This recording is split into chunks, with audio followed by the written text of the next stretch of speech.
Hello, and welcome to episode 377 of the Awesome Comics Podcast, a place where the small press makes one hell of a big noise. I'm Vince Hunt, and joining me as always is the creator of the webcomic Vanguard, Dan Butcher. Hello. And the man who is the authority on dad jokes, so much so that he told me that I can't tell them. He just did a dad joke, although I'm not the authority, and I'd like to point out Eamon Clark is the best dad joke teller in the world. It's like constant, with him. He did that Mornhub one, which I thought was fucking gold. Oh, yeah. Anyway, he does them non-stop. It's Tony Esmond. You can hear Hello, Tony Esmond. how are you? It's Tony Esmond. Thank you. But no one wants to listen to us because this... Why have you got like a new thing on the Zoom? Like what? a metal thing? Who are you talking like about? a skull and light. Oh, it's Chris. Don't... I haven't even done the fucking intro sorry. yet. Go on. Right, but just style it out. Jesus Christ. Thankfully, our guest is a friend of the show who's used to this sort of unprofessional shite. He's been on a couple of times before, and we love him like a brother. Yes, we're joined by the amazing artist behind such titles as Alienated, Porcelain, and the upcoming The Hunger and the Dusk, which looks beautiful. It's our pleasure to welcome back to the show Mr. Yes, he's getting a Mr. Christian Wildgoose. Oi, oi! Yeah, Christian. Right. Christian, good to see you. All right, that was a lovely intro. Thank you so much. Thank you. Yeah, well, don't be put off by Tony complaining that your Zoom image is quite metal, although it looks like the bonnet from Death Proof. That is it does, exactly what it is. Yeah. Oh, there you go. Yeah. There you go. That's well knowledge. done. That is. Yeah. Mosaic effect. They can all find you now. I haven't seen you for a while, have I? We used to meet up quite regularly, but I haven't seen you. Last time I spoke to you properly was when I sent you that postcard. Well, I called you, didn't I? That's called right. You now and again, and it shocks you because you don't think millennials call people anymore. So,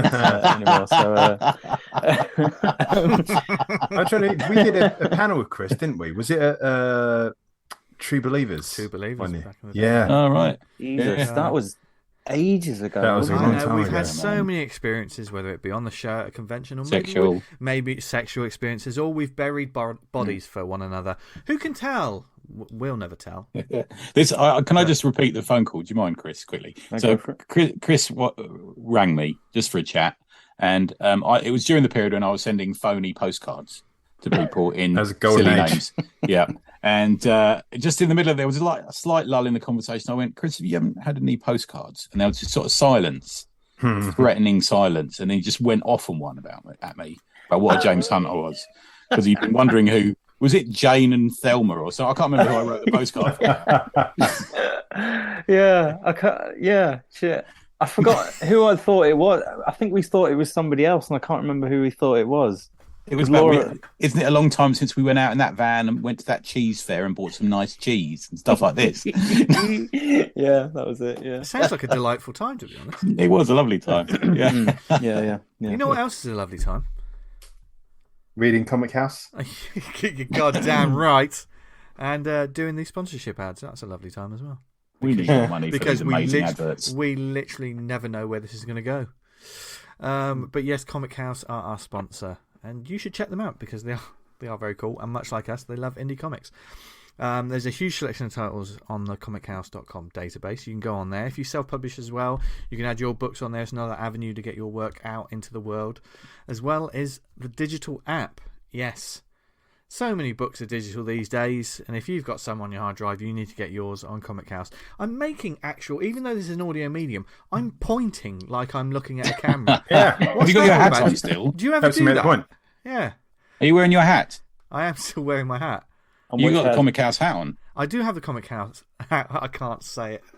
Comic House hat. I'm wearing the beanie that you can get from the Comic House website as well. And you should. Oh, do they sell them? I thought they were just specially made for us. No. Oh, okay. No. I wear mine when I walk the dog. That beanie's great. I wear that beanie. We are special there. We'll get you on, Christian. Don't worry. I'll sort you one out. Yeah. And what you should all do is check out the app. It's basically like Netflix for comics. £3 a month subscription. You get access to an enormous library of digital indie comics that's being added to all the time. And Dan Butcher, at this moment in time, usually tells us what's on there. Yes. We've got Samir Dyer, issue 1, Samantha Fucks the World, volume 1, issue 0, Caspian Porter, volume 1, issue 2. And we've got a new entry, which is Football Diaries, The Adventures of Simo. which is story... that's Kev, isn't it? Kev Brett. Yeah, our friend Yeah, Kev Brett. Hey. Story synopsis: Football Diaries, The Adventures of Simo. A Sunday League superstar is the collection of funny strips and adventures based around the fabled antics of Simo. These comics show the lighter side of Sunday League grassroots football, from weight gain to computer games to referees to trading and a whole lot more. Take a fun look into what makes a footballer tick with approximately 100 pages of black and white football fun. Oh, that looks good. I Hope don't think I got that yet. I don't think I own that. Abusive parents screaming obscenities from the side. Well, you can check it out on the Comic House app, Tony. I will do. Thank you for letting me know. Yeah. And all of you lovely people out there, if you want to check it out too, just go to comichouse.com and start your 14-day free trial now. Well, and thank you. That's thanks. That's Nottingham's coming up soon, isn't it? Fast approaching. Indeed. Kev Are you doing it, Christian? Oh, Kev asked me, and I had to turn him down, which really sadly, because I've literally got like a hand-in date right next to it. So, right, I get you. So I had to pass on it. But yeah, I would have loved to have gone, because that would have been a nice one for the first convention I've done since I got, it's for a friendly one, isn't it? Everything. Yeah. But rather reluctantly. So maybe next year, hopefully. You're quite busy at the moment, like working on this new project, aren't you? I am, yes. It is my life. Are there sniper targets on you at the moment, so you can't say too much about it? Yeah, well, there's the bit of the blurb out, isn't there, and stuff. IDW put something out, didn't they, with that little burst of books they put out, didn't they? Yeah, because it's part of their sort of new IDW Originals lineup, which I think the first one of the sort of bunch came out recently. It was this is where I completely fail at my job. I can't believe you messaged me earlier saying, don't be surprised, I've made notes. I've made notes on stuff not to do with me. So what is it? The Scott Snyder one that just came out recently, where it's the fire team where they stop bushfires, and it's like they go on a bank heist. It's quite good, actually. I read the first issue. It's really nice. I mean, I just want to back you up here, Chris, because it's not your job to be the entire marketing department for IDW. No. No, but they did send me a free first issue of it, so I probably should remember. Then you've let them down. I've let them down. Yep. Yeah, fair enough. He's cruel, isn't he, Vince? If they wanted to get more information about the title, where would they go? Who's this? Dad, right, I was having a laugh. I'll throw a lifeline to Chris. They could you think I'm the Google difficult and person? have a guess. And if you can't find it, make yourself sandwich. Your mum's house. Go to your mum's house. That's where you can get it. Yeah. That was my crowning achievement this week. Is I found a picture of the bloke who was dressed as Cujo in that movie. Yeah, online. I just put a title on it that said "Your Mum" and sent it to people. That amused me. That cut me up. Tony's texting sense of humour is beyond this world. I've yet to figure it out. You're getting a postcard this week. Yeah. It's Dark Spaces Wildfire. That's it. Yeah. Okay, that's quite a title, isn't it? Dark Spaces Wildfire. Yeah. Isn't it contradictory? But it's not going to be dark, is it? If there's a wildfire in it, is it? Maybe it's metaphorically dark. Okay, yeah, that's true. Yeah. There you go. Just doing the job of the editor here on ACP once more. Well, someone's got to do it, T. They seem to be largely absent from the fucking comics industry. Not from IDW, very well behaved over there. Thanks. Yeah. Try not to drop me under the bus too much. No. Don't let the editor listen to this. Don't get it on the socials. That'll be fun. I'm sure your editor's very good. Who is your editor? I've got two editors. I have Mark Doyle, as you may know from Gotham Academy. Batgirl, and he also was overseeing Vertigo when it was sort of all shut down. Oh, okay. And then Maggie Howell, who she's really good. She's basically my main editor. She's really good. She did like White Sean Murphy's White Knight and wow, rang a bell. The Last God, which came out through DC Black Label, I think. Yeah, that was good. That's Mark Russell in it. Is that right? Yeah, I think so. Yeah. So before we get into the main topic, and we'll tell you what that topic is, we're sure to get lots of responses from this, lots of comments about stuff you like it. in a second. But just quickly before we get stuck into that, because this is a new sort of fantasy book. You've dealt with a lot of sci-fi and but this is like straight up, like proper full on like orcs and fantasy and stuff like that, isn't it? Yeah. What's it like stepping into that genre?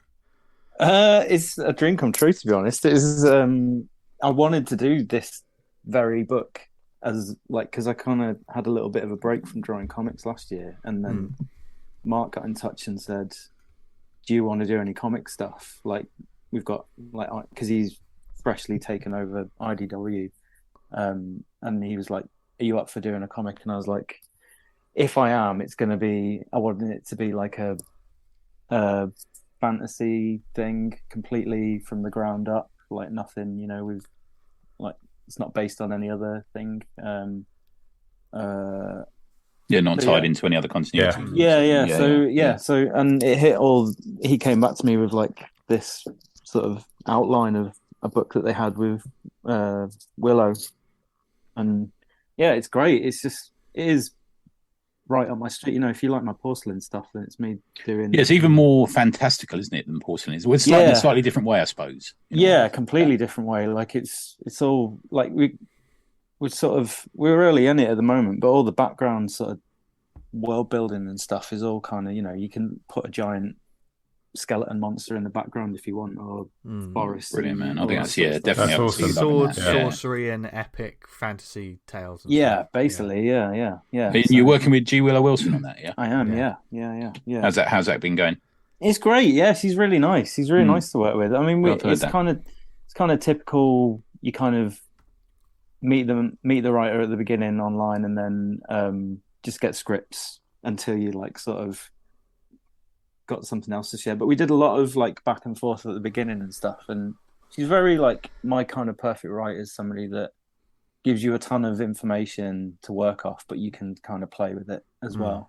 Okay. So she's kind of like it feels like a similar relationship to working with like Ben or Slice. Oh, cool. It's kind of like Oh, that's good news. Lots to work off, but you can play around with it as much as you want. And this is going to be 12 issues. Is that correct? At the moment, 12. I've signed on for 12, with a possibility if might do more, because we want to, like, especially Willow, she wants to do another generation maybe afterwards, like skip time to another generation. But we'll see how it goes. But definitely full arc of 12, and I think it's going to be like 6 issues 1 year, and then we'll have like a mini break, and then the next. Oh, okay. Cool. That sounds a good idea. 6. She's at Thought Bubble, isn't she? You're going to meet her there? She is. Cool. Yeah, and it'll be the first time I've ever met her as well, so it'll be nice. Right. Because she was supposed to be there. Do you want me to come with you? Yeah, please. Yeah. You could turn up as me, and then she would know. Do you know what? Let's do it. That'd be hilarious, wouldn't it? Yeah. I wouldn't ruin anything for you. That'd be fine. Yeah. No, definitely not. Yeah. I trust you. To make a good impression. Dan, we might have to interfere. Yeah, I've got to say this. I think this is poor decision making. Yeah, that's a good idea. Vince, come along as Lara. What, Croft? Yeah. Finally, I can dust off that costume. I've wanted to see Vince in hot pants for so long. It's quite impressive. It's quite impressive. Hey, just get him a DMs, man. We're DMs as well. Yeah. It's part of the costume. And speaking of costumes, we are going to talk a little bit about costumes in comic books, and just sort of conceptual design and everything about that. Of which Chris is all over that. He messaged me saying I'm all over that. Nice. Yeah. He is no stranger to concept design, and if you've created any kind of comic book or story, then you've done part of this process, and this is a process we've been looking forward to talking about for quite some time, but we haven't sort of had a chance to focus on it. Chris never returned our calls. No. We wanted to wait until he had to talk to us. But seriously though, I love that sort of part of making comics, like the concept design, and sometimes for a lot of comic projects, that's as far as it gets. Make the costumes and that's it. You spend so much time creating the characters and stuff, and then by the end of it, maybe the comic doesn't Doesn't happen. You just don't know. So there's been good, there's been bad, there's certainly been some ugly. But and we're going to talk about some costumes that we like and maybe don't like. But I think we to start us off, obviously, Chris, as well as comics, I mean, you're no stranger to working in this part of just sort of the entertainment industry anyway, just create the creative process. What is it about it that you love? Well, oh shit! Sorry, dropped all my stuff. Yeah. Good start. Start right in there. Don't edit it out. Leave it in. Yeah, no, it's as you said, it's my favorite bit of the whole, just drawing comics in general. Like, I would happily design characters until the cows come home and layouts and stuff like that. All the stuff before actually drawing pages, I absolutely love. So it's yeah, I don't know what it is. It's just there's a lot of exploring, and you get to do a lot of back and forth and figuring out things that work and don't. And there's a lot of I think with this process as well. Certainly when it comes to comics, and we've touched on this with some past episodes. This point where they're just static costume designs on a page is when your brain probably goes a little bit crazier until you realise, actually, I've got to draw this over and over, so I'm going to have to... Yeah, that's a big thing in it. You make a rod for your own back sometimes, I'm guessing, do you? Or, Jesus, every book. Every fucking book. Like, pretty much every character I've ever drawn, I've probably gone, fucking hell, I wish I hadn't done this. Like, 120 Why did I add in. braces? You know, this sort of thing. Yeah. Tattoos. Never fucking do a tattoo on a character. I had one of my characters tattooed on shoulders, and then after that, they wear long sleeves. You never see them. Yeah. But I think there's that dividing line, isn't it? Because I'm the only sort of non-artist. So if I'm seeing a character on a page, I don't mind it if it's like super, something like Jack of Hearts or something. He's got like quite an intricate design. I quite like that. But as an artist, you must think, fuck me, I don't want to draw Jack of Hearts. I'll have to draw all those noodly bits every 5 minutes, I'm up for it at the beginning, and then later on, later on, you're just like, fucking hell. Fuck this. Yeah. But there's some characters like that are actually, I mean, Spider-Man is quite a noodly character, isn't it, when you look at it? But it's super popular, so... Yeah. The webbing. Yeah. Some people have got that down to a T, though, don't they? Like, they know, and it's got to be right. It it's like Dredd or someone, isn't it? It's got to be right, otherwise people are going to go mad. Helmet. I still to this day can't draw Dredd's helmet very well. Like, because you've drawn a couple of covers, haven't you, for the Regine stuff? I did one. Yeah, I did one cover, and I got lucky on that one. that was That's an amazing cover, mate. Great cover. Yeah, thanks. I redid it for my brother. Well, just touched it up for my brother recently to give him the Dredd like the traditional Dredd helmet covers rather than his cadet one. Oh, that's nice in the end. But yeah, that helmet, I can like, and I think a lot of artists find it quite hard. I think unless you're drawing it full time, you probably don't really know how it works if you just go at it like every now and then. It's got weird shapes. And most of us have tried it. It's a tough one. Yeah, it's evolved as well from the first time it ever appeared. Oh, it really has. Yeah. There's a couple of different artists. It was sort of more circular when it started out, didn't it? Almost. Yeah. You get that with a lot of the sort of classic what we consider to be classic costumes now. How many different ways are there to do a Batman cowl? Do you know what I mean? But every artist has their particular favourite in terms of how long the ears are. Yeah, like Kelly Jones or something like that. Yeah, that in a costume. If an artist can bring their own flair to it, if it's not just like one way all the time, if the artist can bring their own unique take on it, that's what I think. That's one aspect of a great costume design, in my opinion. Yeah, I think Dredd very much falls into that kind of like category for his whole costume as well. Like I think different artists can take liberties with that. Oh, you look at McMahon's stuff on it compared to Boland or someone like that. Yeah. But unfortunately, with those characters as well. Sorry, Dan. It's like that's right. The people that like Dredd will definitely be the vocal ones that go, I think you'll find that's not right. Not enough there's too many links in the chain. Is it nine links in the chain? Is it 9? Is it? It's either 9 or 7, but like they're really funny about that. I mean, I couldn't give a fuck about that when I did my cover. I was like even my once it's on like 30, it's I think you don't see his chain on my one, but it was I'd heard that it was going to be like people might call you out on it, and I was like, I can't care about that. And that's why I did my own bike on it as well, because I was just like, there's no way I'm going to draw that bike that is on the things. And it so it's But yours was a slightly different kind of. So yours was done for the sort of all ages 2000 AD. That's right. Yeah, so I did. Junior. Yeah, and the interiors of it, like it has like a different sort of look generally. Like his bike is different in the book and stuff like that. So it's yeah.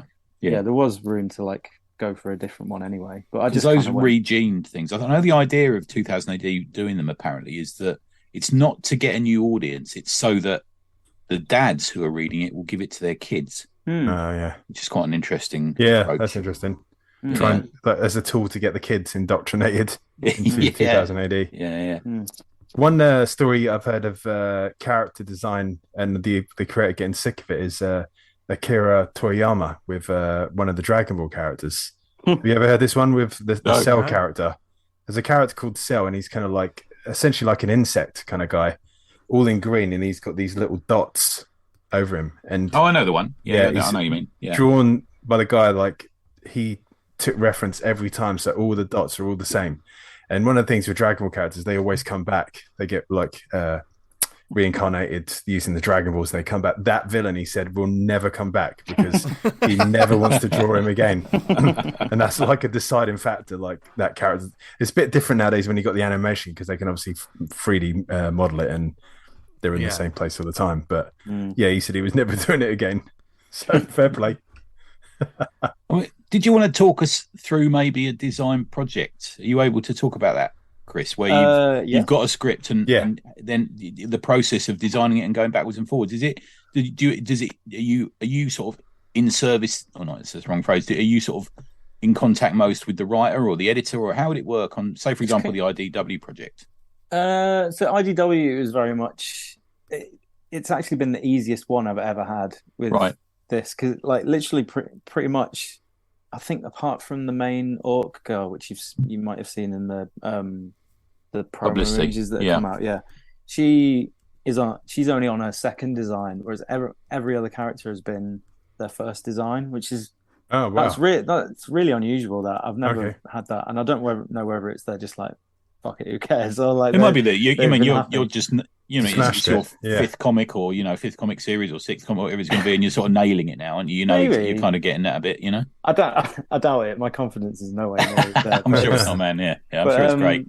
But this one's been really easy. I think the hardest one was probably Alienated. We went through so many iterations on like character design for the kids. Oh, okay. And then the alien as well, but he wasn't too hard to find. Like we pretty much found him in, like I gave him a bunch of different designs in one go, so there was like I think there was 4 versions I did of him, and then they liked one of those ones, and then we just kind of ran with that. But the kids, I think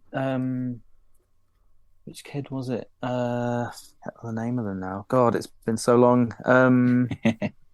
One of them we went through about 6 or 7 designs of him, and it was all just like fashion. It wasn't necessarily his features or anything. It was just like what clothes would this guy wear, because he was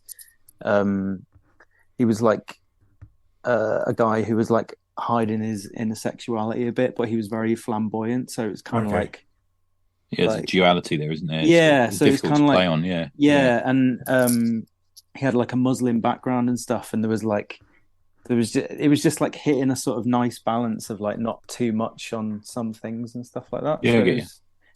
So that I mean, that's design as character development as well, isn't it? Yeah, which is an interesting angle to it. Yeah, and it's always my experience is it's been equally from the editor and the writer. You get a bit of feedback, which I quite like. Really, I like to, because then you get a sort of it's more than just yourself kind of doing it, because I think if you've only got one pair of eyes on a character, it doesn't. You need to have other people's opinions come in on it and stuff. And I get you. So we're going to be doing a quiz in a minute or later on in the show, which will illustrate how disastrous it can be if you just left to your own devices to create a team of heroes. Sure. Yeah, good.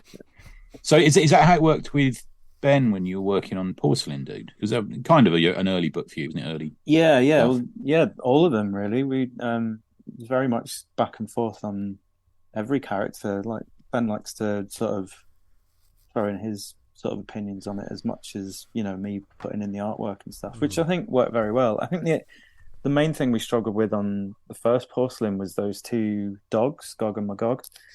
They were like, we couldn't settle on that, and the look of the Porcelain as well. They looked so different when we first started. Like they had all like metal joints and looked like they just had like plates over a metal body and stuff, which we never really, neither of us really liked. And it took it like before we'd even drawn the book, we back and forth about what they'd look like for ages. And there was a whole thing with Gog and Magog. Like the first book, I hate the way they look, but we just ended up doing this kind of like bear dog thing. And then for the rest of the books, I just wanted to make them look like big panthers or dogs because it was a lot easier to sort of get my head round rather than these big bulbous bear dog things in the first one. I mean, how does Ben compare to G. Willow Wilson? Do you get, when you get a script through, do you get like almost like, I don't know, a Bible or an introduction or something like that from them that includes reference photographs and stuff that just sort of almost like a vibe of how they want it to be? Or... Yeah, pretty much both of them have been exactly that. Yeah. Literally, I've had what we've got a document called like a sort of Bible of Hunger in the Dusk and stuff, but that's not necessarily just characters. That's like world building, and then she's gone into like religions and stuff like that, and like there's different orc tribes, and then like what their marriage ceremonies are and things like that, which I absolutely love. And then Ben's very detailed as well. I think Ben actually, in comparison to the two, Ben would refer what he thought an actor might be to relate the character to. Okay. I forget the name of Uncle in it, as you might, I don't know if you remember in the back of the first book, we said that he was based on Uncle Phil from of course, Fresh Prince, because of course, bloody hell, James Avery. That's it, him. And then there was some of the sort of lawyer that you see a lot of in the other two books, Prosper. He was based on, I forget the name of the actor, but he's in The Last Crusade. He's the sort of guy who's got the fez and he's with the Templars and stuff, and they have the fight on the speedboat. He like referenced him as like, if he was going to be like anyone, it would be this guy. So Ben was always a bit more like kind of, you could base it on this actor, but it's like, in some ways, like when I'm sort of writing things, I'm almost casting it in my head. Yeah, even if the voice isn't the same, just visually. I can imagine this person looking like that, and it's a starting block for you to sort of. It's a good one. It's a very valid one to do. But as well as these sort of like these Bibles or these reference documents, there's all of the knowledge and the stuff that you like, that you bring to it as well. It's not like they're painting the whole picture and you're going, I'll do it exactly like that. Yeah, it's a collaboration, isn't it? Yeah, absolutely. So what you're given like a character detail and just say a casting reference of what they look like. What do you like to pull from? What references do you like to pull? Because obviously you must do a lot of research and you have the sort of characters you like designing yourself. So what is that process like? Once you've been given that little document, how do you put your spin on it? It's definitely just through iteration. I find it, like character design stuff. I kind of, I sort of like I'll definitely recently in the last few books I've worked on, it's been kind of like I'll go on Pinterest and I'll just make a bunch of folders and like kind of throw reference in for this character or this like villain or something like that, and just Pinterest is great in terms of just a lot of people seem to use that. It's great because you can like we are like all of our Hunger and Dust stuff, we've got it between me and the editors and Willow, and it's hidden so nobody else can see it. But they you can share it with other people, and it's brilliant that. And like Willow throws in stuff and I throw in stuff, and it's I would have loved this like 10 years ago to have Pinterest as a sort of everyone's got Google. So it's like a pin board with lots of pictures on that you will add to. Is it that? And you can make a folder and just go, this folder's like this character's inspiration. Yeah. Okay. And Kind of like a mood board. Yeah, it takes basically links from different websites and stuff. It just shows the image up. Yeah. Because you see a cool picture, you've got like a pinboard full of artwork. You can click on that bit of artwork to see it better, but there's a link also to go to the website, etc. I've used it for quite a lot of things in terms of character art, or just even like just background faces. If you just want someone like, what's a generic villager? You know what I mean? If you just type that in, you'll just get loads of wonderful concept art and different stuff like that. Yeah, it's great. Yeah, so I sort of see a generic villager as somebody who sort of wanders about in fields and cuts the heads off animals. Okay. Well, that's what we all do, Tony. What kind of sick animal would do that? No idea. I think I've been very public about this thing that happened. It's not a hidden thing. Like, I think I put it up on my Instagram. So yeah, I do want to see the skull of a deer on the in the background in one of the pictures, because that would fit perfectly into one of these orc taverns or something, wouldn't it? Yeah. Yeah, I could probably just do a massive version of the one I've got. Maybe. Yeah. But yeah, so yeah, I use Pinterest a lot for that sort of stuff. Recently, I've actually been buying books. Like two of my picks, if we discuss picks later on, are picks that I got to sort of for inspiration for the books that I'm interesting. Gotcha. I may be talking some art books as well. Oh yeah. Nice. I mean, do you go into the whole? I know some guys who get like Jane's Book of Weapons and this sort of thing if they're doing a military book. And do you invest in that sort of thing? Almost have it on the shelf next to you that you can. Yeah, sometimes. Yeah, I mean, like because my brother makes weapons for films, and he's given me a few swords to play around with, and he's actually making me a sword for reference based on. Oh wow! The main character's sword, which is nice. It's just a little. Fun. I don't need it, but I was just like, "Can I have this?" Oh, how are you going to want it? Oh, that's brilliant, isn't it? So you do need it. Let's be honest, you do need it. Yeah, absolutely. Of course you do. Don't lie to yourself, Chris. No. I thought you just got socks for your birthday. yeah, exactly. Yeah, that's legitimate. So going back to when you get the script, so you get the script through, and I'm guessing for all the people you're working with, the characters are named. Yeah, quite often. Sometimes they're not. Sometimes they're just like Willow's referenced a few characters being a red shirt, which I guess you probably know as a throwaway character that'll probably die. Yeah, that happens sometimes. But I mean, comics is very famous for the name of the character implies, character or power or where they are in society and stuff like that. Do you suddenly get an image of King of the Orcs has appeared, and this sort of thing? You think, right, well, yeah, okay, right, Yeah, there's definitely on some of the orc names and stuff. You can it's kind of funny because all the orc names sound like orc names. Like the main one's called Troth, and there's one that I literally designed last week called Carrick, and he's like a big brutish one and stuff. Do you like John Carrick, the singer from? No, okay, sorry. There's the old man reference of the week. Is it like I'm just thinking from a fantasy point, sort of Bobbin Fire Ass or someone like that, and you think, oh right, okay. Oh God, let's all write that down. Bobbin Fire Ass. Yeah, but the thing is, it works with like superheroes as well. Like, I think it's a dangerous thing sometimes if you're not creating a main character. I think for instance. Willow saying like it's a red shirt, immediately that's also a don't spend hours on this one. Because there's no point. Whereas if here's one of the main characters, they're called Elias Redstorm, and you just think okay, pumping hours of work to some character you're not ever going to use. Yeah. I'd do that with Christian. I'd just do it for a laugh. Yeah. But I kind of I do tend to probably over design throwaway characters on it because sometimes you end up drawing them more than once, and it's good to have even just a quick character sheet. Yeah, so, I'll do a rough one of you sort of Villager 1, Villager 2 and stuff like that. Yeah. But like the main ones, I'll do like a full color sort of sketch. Yeah.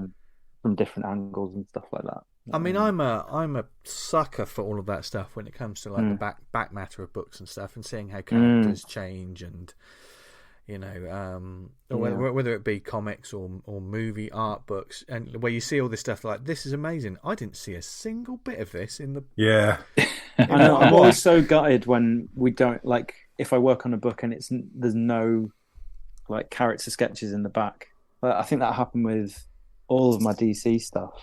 Although I think some Batgirl stuff had it in, but like the Nightwalker book I did, the Batman one, we did so much design stuff for that, and none of it went in the back of it. Oh man, I was gutted, but that's the way it goes. Because I think people love to see that sort of stuff. Yeah. Like I do. That's why they do film art books, isn't it? It's why you buy. It's why you buy the hardback. For me, do you know what I mean? You could just buy the issues or the trade. If you buy a hardback because you want that extra stuff in it. But do they do that with like Marvel and DC stuff though?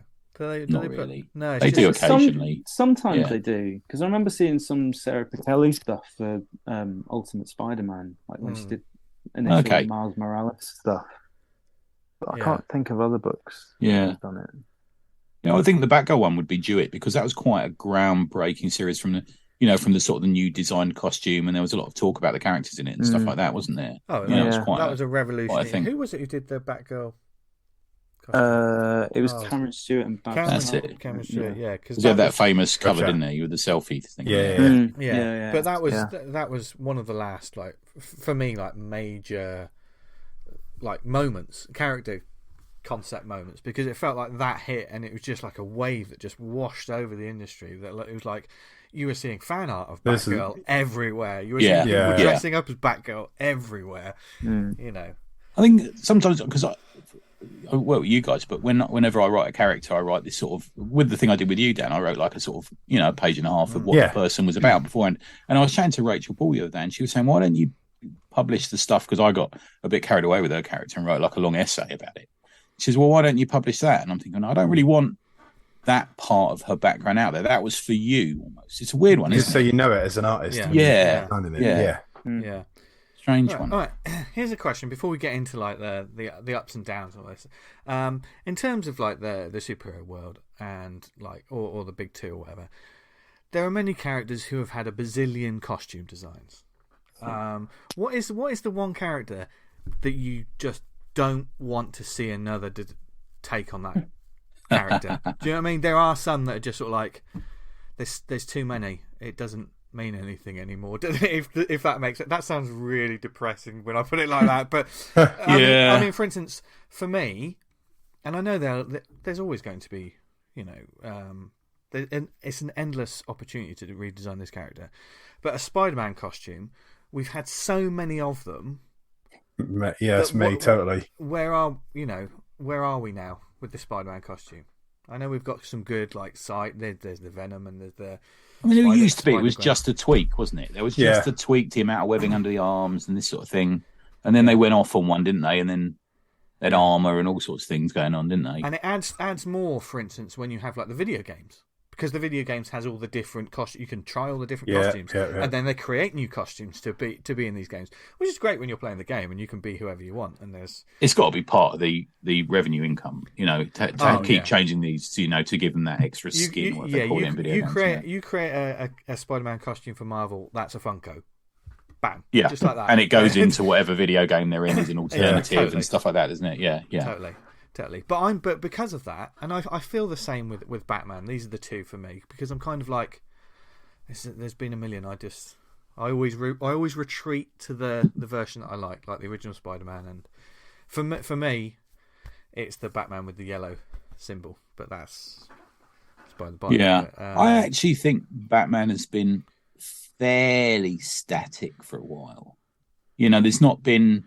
Since we had the sort of Azrael stuff. No, tried to redesign the wheel on him, you know what I mean? Yeah, they've not gone mental on it. It's just, well, at the same time, for me, there's always something like, let's put him in a suit of armour. Do you know what I mean? There was a real sort of like, let's make him a knight. Do you know what I mean? Thing. Yeah, I mean, that's the sort of Elseworlds one. I mean, that's still going on now. The Elseworlds, which is also an evolution of what happened in like the Dark Knight Returns and stuff like that, with his big armor, and then you got that horrible Batman versus Superman film. The one that I just find awfully fucking self-indulgent and just for me, it's just like a load of kids drawing different costumes who are at fashion school. Is this whole X-Men gala thing? I just haven't seen anything that's come out of it that I thought was any good at all. I find it sort of slightly repulsive, to be fair. Yeah. Fair enough. Yeah, I've got to put a shout out to one character, and I'm gonna look. PJ Montgomery brought this up when he replied to our tweet about the costumes, because he's a devout follower of the Electric Superman. Oh yeah, he likes that. The blue and white. Well, I remember when that came out, and that was one of the earliest not nerd rage, but that's sort of like, that's not Superman. That was quite divisive, wasn't it? Yeah, I quite like the design. Now I'm like, fair play. They tried something. That's fucking brave what they did. But how do you feel about that costume for Superman? I can see why people wouldn't like that. I mean, that's the first time I've seen it tonight, and I can't say I'm a fan. But there was a blue one and a red one, wasn't there? There was actually two versions split, of it. Didn't it? Yeah. It's quite a radical kind of change. He looks like a different character. And just to clarify, PJ did say that in the Superman comics he wasn't very well written, but Grant Morrison in the GLA actually wrote him quite well and did his whole power thing quite well. But I know that's certainly one of the big characters. That was a massive thing when that came out, wasn't it? Yeah. And then before that, we had his hair, we had his mullet as well, didn't we? The mullet, yeah. What year was that? That was late 90s, wasn't it? Yeah, I reckon. Yeah, 98 apparently. Yeah. Okay. I'm generally not mad of like what Marvel's done with here's like Spider-Man in a million different versions with different costumes, and here's Captain America in a million different versions with different costumes, and they're not Peter Parker or Steve Rogers, and it's just like, man, I feel like you're diluting your character a bit there. Do you know what I mean? It's kind of it chips away at it a little bit. If people want Captain America story, surely you'd go for. And you've got Steve Rogers alive in the continuity. Why wouldn't you use him? I'm generally invested in one character, and I want to know how they are and how they're doing and stuff like that. If there's 43 of them, I'm not. It waters it down, definitely. Yeah. I think that's what someone was saying with an issue like with the multiverse stuff. If there's a million versions of the same character, so why would I care about one of them? All of them. And I think most of the time, like when they mix up the costumes, there's no real need for it. Do you know what I mean? For me, there's the Peter Parker sort of Spider-Man, and there's the Miles Morales Spider-Man, and I love Miles Morales' costume as well. It looks fucking awesome. You don't need to mess about with it too much. It's like they got both of them right. You don't need to fiddle. Yeah, a few people came up with the Sue Storm boob window crop top. Oh, that's on my list for. Oh, is it? Oh, okay. Well, let's skip over that one and go to the Cosmic Boy Basque. Does anyone remember that? What? When it looked like he had a basque on. Oh no, not so. That's terrible. Just Google Cosmic Boy. Have a look. Eamon sent it through as a. I think I'm going to say Dave. It's not Dave Cochran. I think it might be Mike Grell or someone like that. And then Wonder Man went through. One of my favourite costumes ever is Wonder Man in his safari suit. I feel like it's a fashion statement that I can make. But then they went mad with his stuff after that. It's quite a suit, isn't it? Yeah, I think it's all right. Is it pink or is it skin? I can't tell whether it's like it's skin and like a black basque thing underneath it. You know, like just up to his nipples, isn't it? Yeah, because the picture I'm looking at is like he's got a lighter face than the rest of his. Yeah, I think that's a mistake. I think it is meant to be skin. I think so. Anyway, yeah. Imagine that guy coming to save. That's a look. Yeah. Have you guys seen it? If not, I'll text it to you now. I think I did look through the thread and saw them all, but we sent it through. It's a classic. You know, if someone turned up, one of those parties you have Vince dressed like that, it wouldn't be a surprise. But it's not the sort of thing you'd want. You know, that's the Tony Esmond Saturday evening. Yeah. And also the Kill Raven, the Kill Raven Mankini is another one that Eamon has mentioned. Yeah, which I'll send to you guys. Someone posted up that Aquarius one. You know, it's basically Jesus Christ, Space Jesus. Yeah. Jesus, is that Wonder Man? Oh no, that's Cosmic Boy. Cosmic Boy, right? Okay. Yeah. I'm gonna send. Kill Raven just looks like the wrestler Nikolai Volkov. Anyone who knows wrestling might recognise.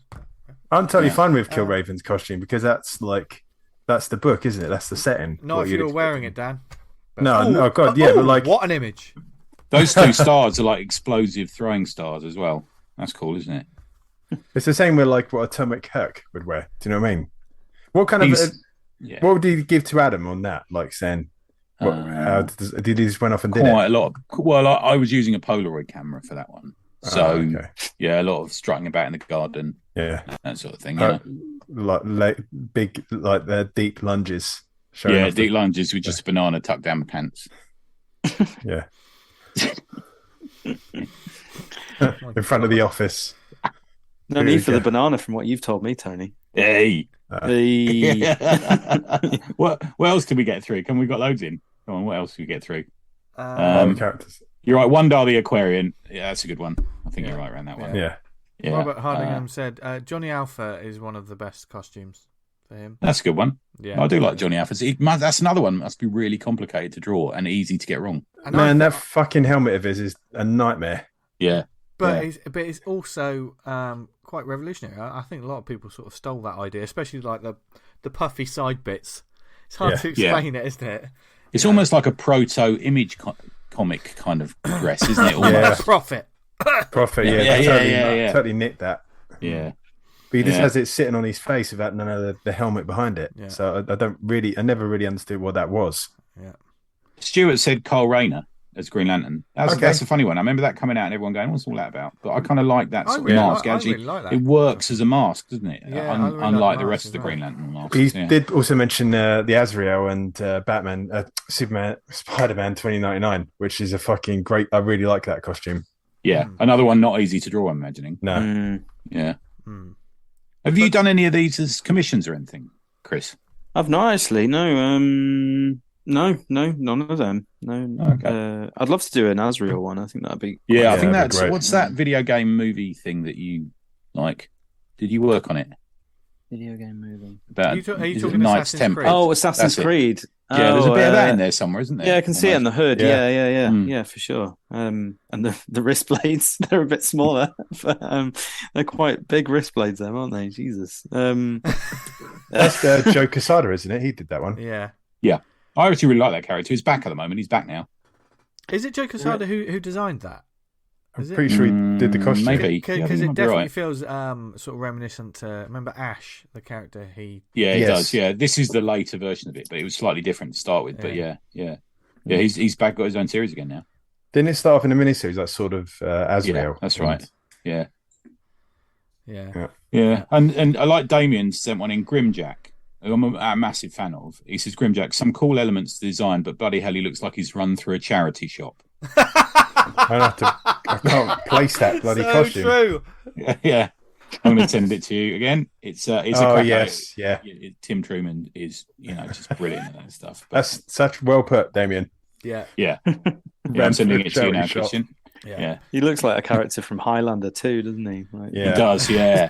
Well, did you notice in that program about dragons or whatever it is, the bloke that Doctor Who plays looks like the Kurgan? Did you notice that? The bloke that Doctor Who plays. You know the Matt Smith. dragon thing about dragons, Matt Smith. Yeah, he looks like the Kurgan. Oh yeah, there's a bit of that going on. Yeah, I like that. He also looks like one of the Visionaries. Shout out! Shout out to all the people who know Visionaries. Knights of the Magical Light. They were totally the Knights of the Magical Light. Oh my god! Have you ever had a row with a writer or an editor, Chris, about fuck me, I can't draw this, man? Not over and over. It's like drawing The Thing or something. I imagine I wouldn't want to do a comic with The Thing in because it'd drive me nuts. No, because it's all my own fault whenever I get right into that. I think there was only one that I asked to change, and it was on Batgirl. There was a character called the Vulture, I think. Okay. Magpie. Yeah, Magpie. Yeah. That was a John Byrne creation, isn't it? I think so. Yeah, and the one that they like when I was drawing it, there hadn't been like a revamp of it, and she was just this woman in like this flat latex like corset with like thigh high boots on. She looks like something out of a Duran Duran video. Or like that just to me. Like in comparison to the world that she like was about to be in again, it was like she just looked out of place. So I said, "Can I give her a costume change for this?" And they said, "Yeah," and they liked it as well. So went with that. But I've not really like rubbed up against anyone. Yeah, I've done that. It's been so long. No, I've not really had a proper problem with anyone in the characters. I can imagine me and Ben probably had some kind of thing we compromised on with like a character, but I can't think of what it would be now. Maybe it might have been Briar. Okay. Yeah. Okay. I think it's about Briar. You didn't really put any work into that artwork, did you? No, Fucking hell. no, that was every page is like a month's work. Yeah, that was the other thing I think about you artists. I occasionally think this when I'm reading superhero comics. About my theory you is artists, art monkeys, is that whenever I see a superhero with a full face mask, I thought, yeah, that's because they can't be bothered to draw any features. When you think about it, stuff that's superhero wise, it does cut down on a lot of facial acting, doesn't it? If you've got like a massive mask over the top, like Daredevil or someone. How do you feel Black about Panther. the superhero eyes with or without pupils? I'd go for without pupils. Without, Right.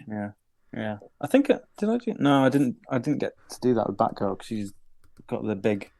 Like her eyes are part of the costume. And it's interesting because, like, if you think about it in context, Batman should never have no pupils, like in real life. But it just looks weird. As soon as you draw a Batman face and then like draw eyes on it, it's like, I don't know how I feel about it. Not sure about that. Yeah, I think he loses his like stoicism, doesn't he? With it, like kind of, he doesn't look as like grim and like black. Like he just loses authority, I think, when he's got eyeballs. Yeah, like Judge Dredd, like you can't see his eyes, can you? Like somebody having sunglasses on when they're talking to you, isn't it? You can't really like properly read their face. It takes away the emotional connection you have to someone. As soon as you can look someone in the eyes, you can, sometimes you can tell when they're lying or like when they're stoned or anything like that.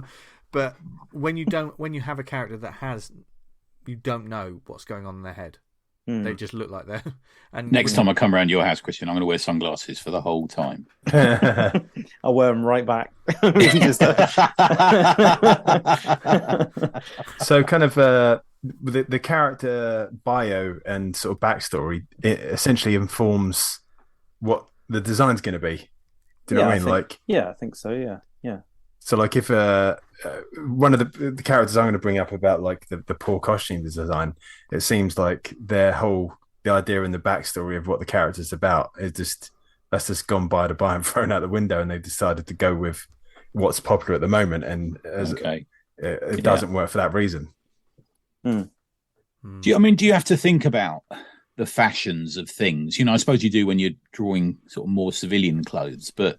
Is that part of it? What's going on in the movies? We're not quite believing this that used to be, like Iron Man's nose, for example, that would never wash anymore. No. There's these sort of things that are going on in comics. Do you look around, see what everyone else's, is popular? I suppose I don't know. Yeah, sometimes like haircuts and stuff like that. But that's a good point. With my own stuff, when I've had that, I've tried not to base it on like modern haircuts because it's just that stuff ages it. Like one thing we did with Alienated was we tried not to age it too much. Like that's not an easy thing to do when you're dealing with teenagers and stuff. They use their phones a lot in it and stuff. But then like when I do TVs, I do like old TVs and things like that, and like computers would look a bit older than you. They'd have like the big block monitor computers and stuff like that quite often. Yeah, I remember some people like in comments would be like, what time period is this set in? Well, that's the point. It's like, I don't know if you've watched Sex Education on Netflix. Yeah, it's a really, really strange place to place, isn't it? And I think that's good. I think that's a good way to go, I think, is not to age it too much, because I think then your book becomes part of that era, and then it might lose its charm or something like that. Yeah, I mean, that's self-evident with a lot of 90s books, isn't it? The weird that the Cavalier boots that everyone used to get. Like Cap had them for a while, like the turnover things. Yeah, used to be all in costumes and giving them flares and stuff like that. You can always tell when you're reading like some of the older 70s Marvel stuff where all the blokes got hats on. Yeah, rocking around. Kirby always put them in like Madison Avenue hats and suits and stuff, didn't he? Yeah. It was like 90s like X-Men stuff when they're like out of their costumes and they're like in civvy costumes and they're like with giant shoulder pads. Yeah. Like the men have got their trousers pulled right up to their belly button. Something that with like a tank top. Like you wear trousers. Yeah, I definitely think you're right there. I think as well. I know part of it is, I mean, something like Ditko or Kirby, there is a certain aging in their work, isn't there, because of the fashions they use and stuff. It really is. I mean, there's nothing wrong with it as well. I don't think. I think I just prefer to avoid it in my own stuff. Fair enough. But yeah, I can totally get behind why people do use that. I went right off a book recently that I reviewed that was meant to be about 80s sort of porn stars and stuff, and they were giving them like shaved side of heads and full sleeve tattoos and stuff like that. And I'm thinking, no. What's all that about? Yeah. Yeah. So sometimes you have to, I suppose. Didn't feel like proper porn to me, Vince. Never does it? Do you want to talk about it, Tony? Yeah. No, we'll save that. We'll save that for another episode. What? Okay, right. Before we get into our little list, and we've got a short little quiz as well. Now, Chris, we want your honesty now. Right. 2 questions.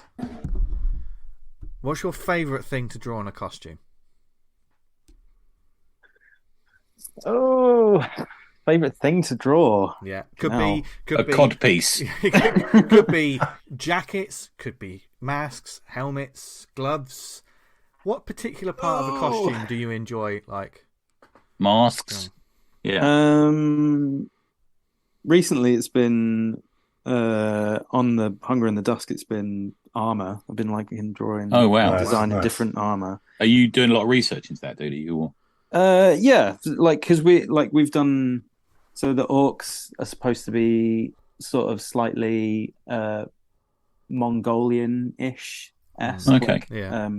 Like sort of the hordes, sort of. Yeah. And then I won't talk about the villains, but the and then the sort of the heroes, like the sort of the other main character, like the men characters in it, like human characters in it. They're sort of all like a mix of knights and Vikings sort of armor sort of thing. So it's like a bit of a mix match because they're supposed to be like on the brink of extinction themselves, and it's all different cultures come together. So no, it's great when you get to play. This sounds brilliant, man. Yeah, with a reference to it. Because I remember I went to is it Pitt Museum in Oxford recently? Top floor of that is just the best because it's just armor and swords and guns and things like that. But because it's from all around the world, just seeing it's so fascinating to see how armor from different cultures. Yeah, man. And when you can take those different cultures and just mix them together. Because everyone had their own way of making sometimes you look at the designs and you think that's so unbelievably intricate. Yeah. And then you try to imagine someone running into a war and it's probably going to get absolutely mashed up. Yeah. Well, I think a big part of that, V, as well, is how much these things weigh. Yeah. So if you actually do your research and you hold a sword, you can't hold a sword like the way some people do in comics. It's just not possible. No. And the same with armor, because a lot of it wasn't very light. And what you could see out of helmets, and there's all this huge amount to it. And I must say that experience of going to that museum was an eye opener for me as well, because you could have lots of reference books. You could look at, the internet's wonderful, but I must say, seeing these things and getting a sense of scale and what it looks like and the textures. It just changes things, doesn't it? Because you can see, you can see an intricate samurai armor. We've seen a million pictures of samurai armor, but then when you see like a suit of armor in front of you, and you think, "Wow, I didn't realize how difficult was that to put on or wield." Or we'll be mentioning that later, by the way. Yeah. Part of my thing. Yeah. So let's lean heavily into Chris and get him to do all this research before he actually draws anything. Yeah. That's good. I think you should only be able to draw it unless you've had a fight whilst wearing it. Yeah. Yeah. I'd quite happily do that for every time you had to do that. That'd be great fun. So you love drawing armor, but okay, what's the thing you least like to think about when it comes to a costume? Shit. That's not to say it's bad. It's just one of those. I've got to think about another type of boot to draw. You know what? Boots are a fucking pain in the ass. Recently, there we go. And whether you put armor on a boot or not, and and then just having to redraw it hundreds of times. I think that also just with recently, I've had to, because we've been doing different cultures for different types of warriors and stuff like that, and then it's trying to figure out if you're going to put a pattern on an armor, and then if you're going to stick with that, and then it's sort of looking, you can't just draw a squiggly line on one person and then draw a squiggly line on another person. It just, I don't know. For me, anyway, I over detail everything, so it's probably, you do, man. I probably don't need to put patterns on armor and things like that, but I do over. But this is another difference between being an artist and being a reader, consumer. This sounds fucking amazing to me, because my sort of comics OCD is already categorizing. Oh, you got Vikings. What are they going to be? Oh, you got Knights. What are they going to be? Oh, you got Orcs. What are they going to be? And it's like, it's brilliant for me as a reader, but for you guys, it's a fucking absolute headache, isn't it? Yeah, but I do love doing that stuff as well. When you've got enough time to spend on it, it's nice. That's true. But when you're in the rush, it's not. It's the difference between when they made the Lord of the Rings trilogy and when they made the Hobbit. All right. You know what I mean? Apparently there's 3 Hobbit movies. Is that right? I can't believe you don't know that, Tony. Anyway, no, I didn't know that till today. Yeah, no, you're not missing they anything. shouldn't have been, but that's by You can read that book in an afternoon. I know. Watch the extended versions of the Hobbit films, man. They're way better if you watch. I'm a total slut for Lord of the Rings stuff, so I could watch hours of it. So am I, man. I watched the new. I watched 2 of the new Battle of Planet of the Apes movies today. They were good. Nice, yeah, they're good, man. Yeah. The one with Mark Wahlberg. No, that's the. Oh yes, Burn. we might have to just have a watch along episode where Tony has to watch the Mark Wahlberg. I saw that at the pictures. That one, fucking hell, that was a hot and boring afternoon. I think I did as well. I think I saw that. Yeah. I will say that the monkey makeups are absolutely amazing. Yeah, somebody acting in the monkey makeup. It's good. Yeah. Tim Roth's great in it. Yeah. Oh god, yeah. Helena Bonham Carter's never been so hot as well. Yeah, I'll do a dress. Yeah. Yeah. Jesus. Anyway, we had a fun little conversation. Who wants to lead this in? Can I ask that we do all of ours at once? Because one of mine, the best and worst, is created by the same artist. Wow. That's what I mean. Yeah. So I just thought that might be quite an interesting thing to talk about, because it's obviously slightly writer led as well. Shall I do mine first? Yeah. So basically, for it, haven't I? Yeah. Basically, it's not best and worst. It's our personal choices, favourites, personal favourites, and ones we don't like. So we've got one choice for yes, this is amazing, I love it, and another choice for oh, I can't stand it. Yeah, a bit like that. Yeah, not can't stand it for me. It's just like fucking what were they thinking? Almost. Do you mean in my head? Yeah. So my favourite and I went at this for these are one of the things I used in mine is original and iconic. So almost like you can tell from a silhouette what this character is, which I think is an interesting concept. It doesn't have to be. I don't think that's a necessity for a character, but for this one, it really works. And mine's the Silver Surfer. And both of my characters are created by Jack Kirby and Stan Lee. Now, technically, Silver Surfer wasn't created by Stan Lee because Jack drew it into a picture, and Stanley went, "What's that?"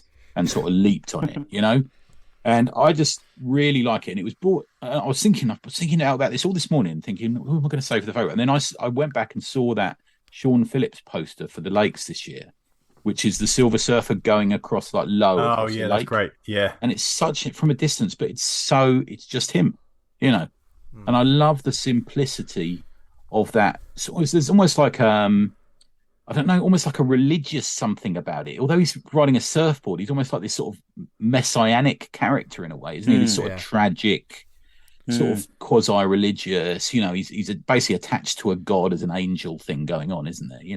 I think it's such a lovely design, and like how the surfboard is intrinsically part of who he is. Yeah, and he's long been my Grail. It was my Grail issue for a long time, Silver Surfer 1, which somebody very kindly, I'm not allowed to say it was, but very kindly bought me a copy of it. And it's always been one of my favourites. And Kirby's, Mount Rushmore for me, he's right up there. And I think when it went from Kirby to being John Buscema, and he made him much more tragic and this sort of sad character trapped on Earth, I really fell in love with him as a character. I just thought this is just the perfection. But created by the same people... is my worst of, which fortunately he has changed since, but was the original version of Iceman, who basically looked like a snowman. He looked like melted marshmallow. Yeah. And in such a point where people like put carrots for a nose and stuff on him, don't they? It's almost like that. And when you think about that was by Stan and Jack again. But I can imagine that, the scripts or the phone call, whatever it is, from Stan has come through to Jack and saying, and one of them's going to be made of snow and ice, and Stan's like, Jack's like, oh, fuck all this. This bloke looks like he's made up of snowballs, Yeah, with a pair of boots, isn't it? Exactly. Didn't they bring that look back fairly recently? Yeah, very briefly. They had him back as that. Yeah. Yeah. I kind of liked it because I think I saw it as fucking hell, where did I see that? I'm going to fall out of this because I forget where I've seen it, but I have seen it. And I remember thinking, I quite like that, but I can understand why you don't like it as well. Like, yeah, I get you. It doesn't look as cool. Yeah, I've always liked the '90s one where he's got the sort of icicle blades coming off his back and stuff like that. Oh, I know what you mean. Yeah. Well, they made him much more after that. He almost looked like he was made of a diamond. He was sort of shot. And that was at the point when they were really focusing on. Actually, he might be one of the most powerful X-Men ever. Yeah, when you think about it, he probably is quite powerful, isn't he? Because he can, icicle your brain or something from the distance or something, But the thing is that when Byrne, I was reading an interview with John Byrne today about this, and he was saying somebody had asked him in this panel he was doing about why didn't you bring back Iceman when you brought back Cyclops and Angel and stuff like that into the Uncanny X-Men, and he says because I hated drawing him because he was just a nightmare to draw. But when you think he's in the same way, similar way to the Silver Surfer, he's a reflective surface, isn't he? Yeah, which must be an absolute nightmare to draw. He's a walking mirror almost. Just make him this frosted glass kind of look. Yeah. And I know recently, in the scene of Grace and some other stuff, he's been there's almost like a blue quality to him, isn't there? There's this sort of, because I kind of as a kid I thought he transformed into ice. It's a really strange one, but surely he didn't. He was just encased in ice. It's a weird one, isn't it? Yeah. Does it work as a design because he's basically a walking piece of ice? Well, ice isn't very, you have to have 84 bits of articulation for him to walk around. It's like that, yeah. But he's not like a big chunky guy, is he? Like when he's wearing the ice. No, that's it. He's not though, is he? Yeah, it's like he's made of ice. Yeah. Yeah, and I think that is a strange design.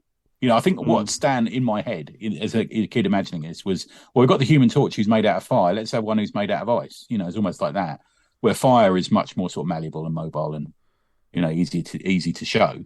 But there was this one. So they're my two, both by the same people, both work and don't work for almost similar reasons in a way. Yeah. Okay. Dan, what are yours? Mine's the poor one is the Thor designed by Mike Diodato, which is kind of like where he's wearing like a crop top and you can see his abs. It seems very image inspired, like his Mjolnir's got a chain on it, very much like Spawn, and he's got a cloak like Spawn. It's weird. It didn't actually appear in too many comics. Like I think it appeared in one Thor title, but the main kind of outing it had was when they did the Marvel versus DC, and it was Thor fighting Captain Marvel, aka Shazam. That's like the most it's been in comics, and then it kind of got retired. But so 90s, isn't it? Yeah, it's really 90s. Like those leather straps just pointlessly all over the place. Yeah, it's really, really poor design. Pouches. There's a strange homoeroticism about it as well, isn't there? I think maybe that's what they were going for there somewhere. Well, if you're kind of going for like Nordic kind of that, none of that's in it. He's got none of the discs, of like the 6 discs, silver discs on his chest. It's an odd one.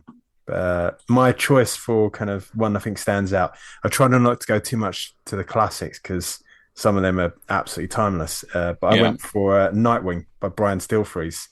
It came along like in 1990, mid-90s. It's the black suit with kind of like the blue kind of V that goes down. I know. Down his arms. Yeah, when he was in the New Teen Titans, that one. Yeah, that's just absolutely fucking dynamite. It's such a strong design. I think it still kind of carries on to this day. They've in a way, it. Yeah. I'm kind of glad they did that because he was banging Starfire, wasn't he? And he was still wearing tights and little shorts, wasn't he? And funny shoes. No, that don't work. I know you're thinking about the metal one where it's kind of.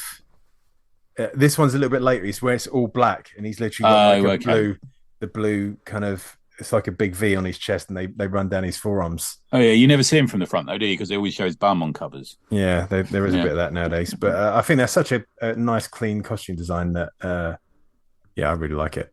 Yeah, Great, yeah, great it's good. design. I had to draw it once in Batgirl, and I got to say, I fucking hated it. Really? But it's purely because of me. I'm not great at spotting blacks, and that is Okay.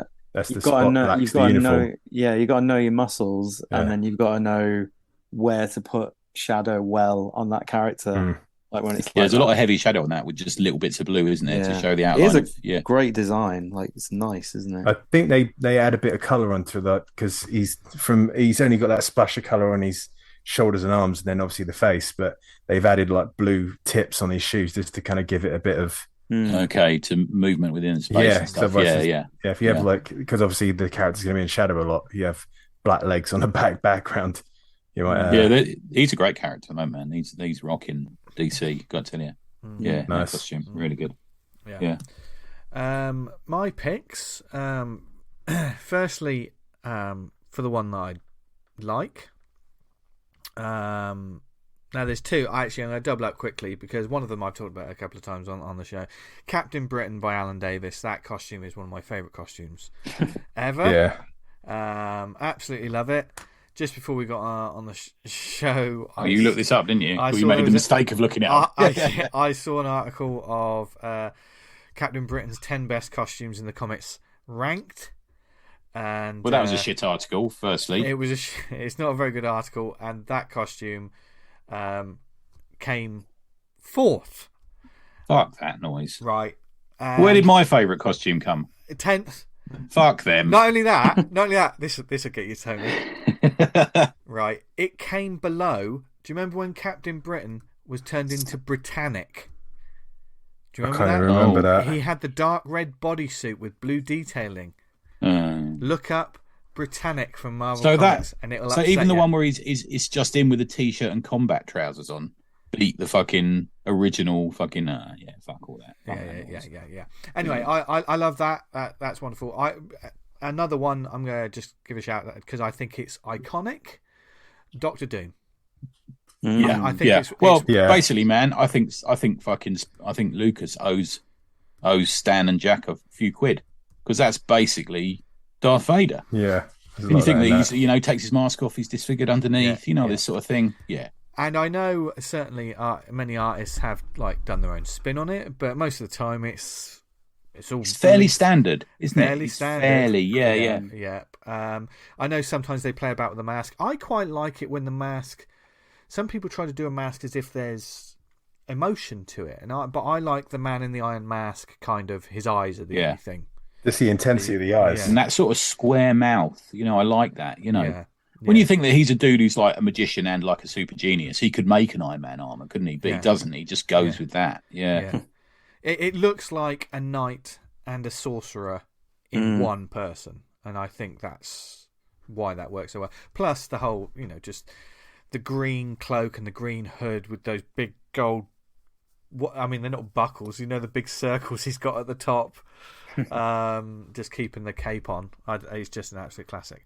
Now, in terms of costumes, I don't like. We could be here for days.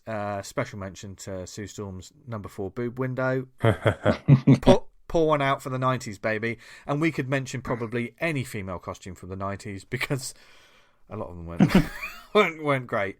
I'm going to pick. I just went on a pure sort of thinking back to when I saw this costume and I never liked it. I've probably softened on it a bit, and this may be a little bit controversial for some people because there's probably a lot of people that have a fondness for this costume. And I totally understand if you really liked it. I never, ever liked Iron Man 2020's costume. Okay. It was a bit steampunky, wasn't it? The cogs on the shoulders. Yeah. It really dates it that big time. I remember I can't remember where I got it. I got a trade paperback of that. I think it was an art. It had a mini series or something like that. And it was just, series, man. Yeah. And a new one recently. Yeah, it was just. I know it's evolved in artists. If you do a Google search, there's so many artists doing it amazingly well. But it just didn't. I just thought, this isn't. I don't like. Well, it's that little corner of the universe which is the only one really that's fucked with the Doctor Doom one because there's Doctor Doom 2099, wasn't there? And they fucked around a bit with the costume on that one, didn't they? Yeah. But the whole cogs on the shoulders thing doesn't really make any sense. Did he have like a sort of? Did his mouth look like battlements? It was like a bit up and down. Is that right? Yeah, like jagged. It looked like he had hillbilly teeth. That's it. Yeah, going on. And I know he was a more aggressive character. And Warren Ellis wrote that, didn't he?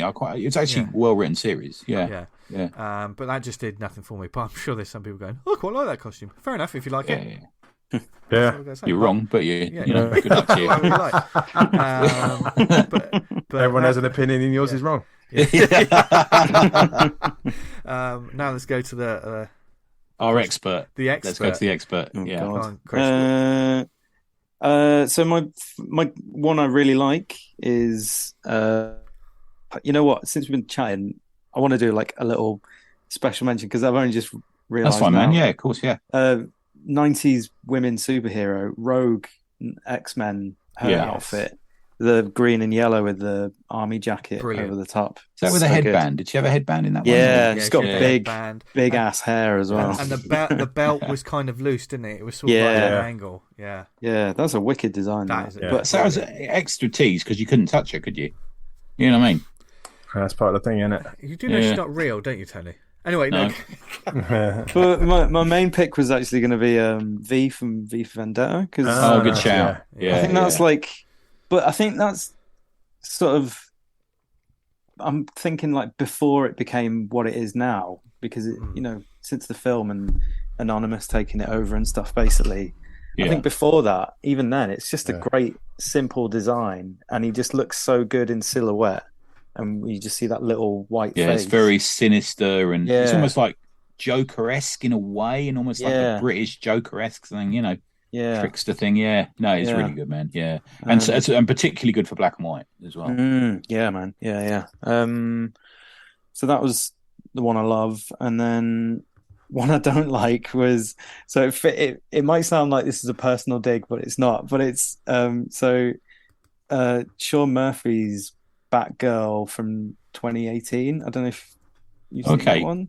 So he sort of redesigned it for like after I left Batgirl, there was a little run for a bit, her being Batgirl of Burnside, and then they sort of did it.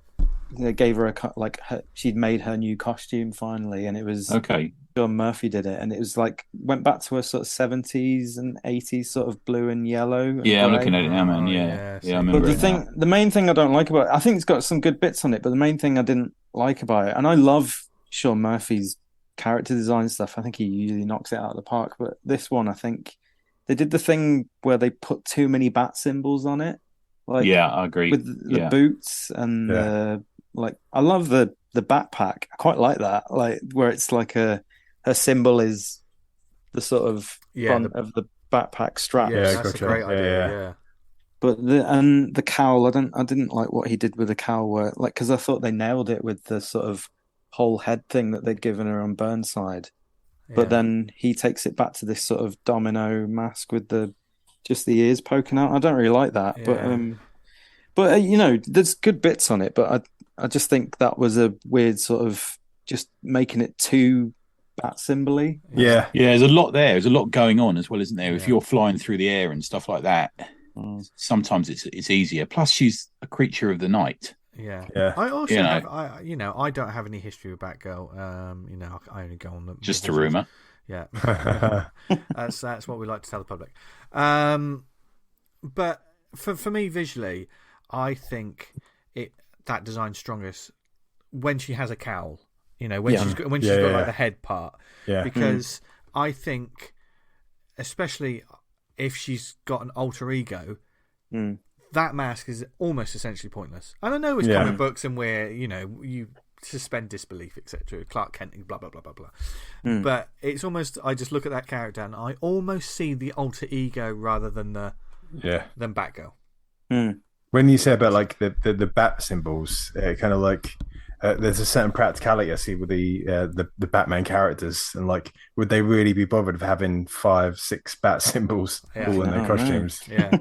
No. You think they'd kick off about it? Like, come on, no, I want more symbols on it, like belt buckle. Think of the licensing. Yeah. But this is also one of those costume things where, and I'll talk about the backpack, which I've just noticed now, I can see as I Google it and see like the concept art. That's a fantastic idea to have the buckle at the front be the bat symbol for the backpack.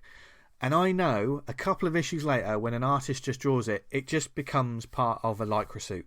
There's no thought to the detail of what that actually is. It's just the symbol on the suit. Do you know what I mean? Gotcha. Yeah. It just playing devil's advocate to me here. I think Batgirl to me is a funner character, though I don't mind more colour.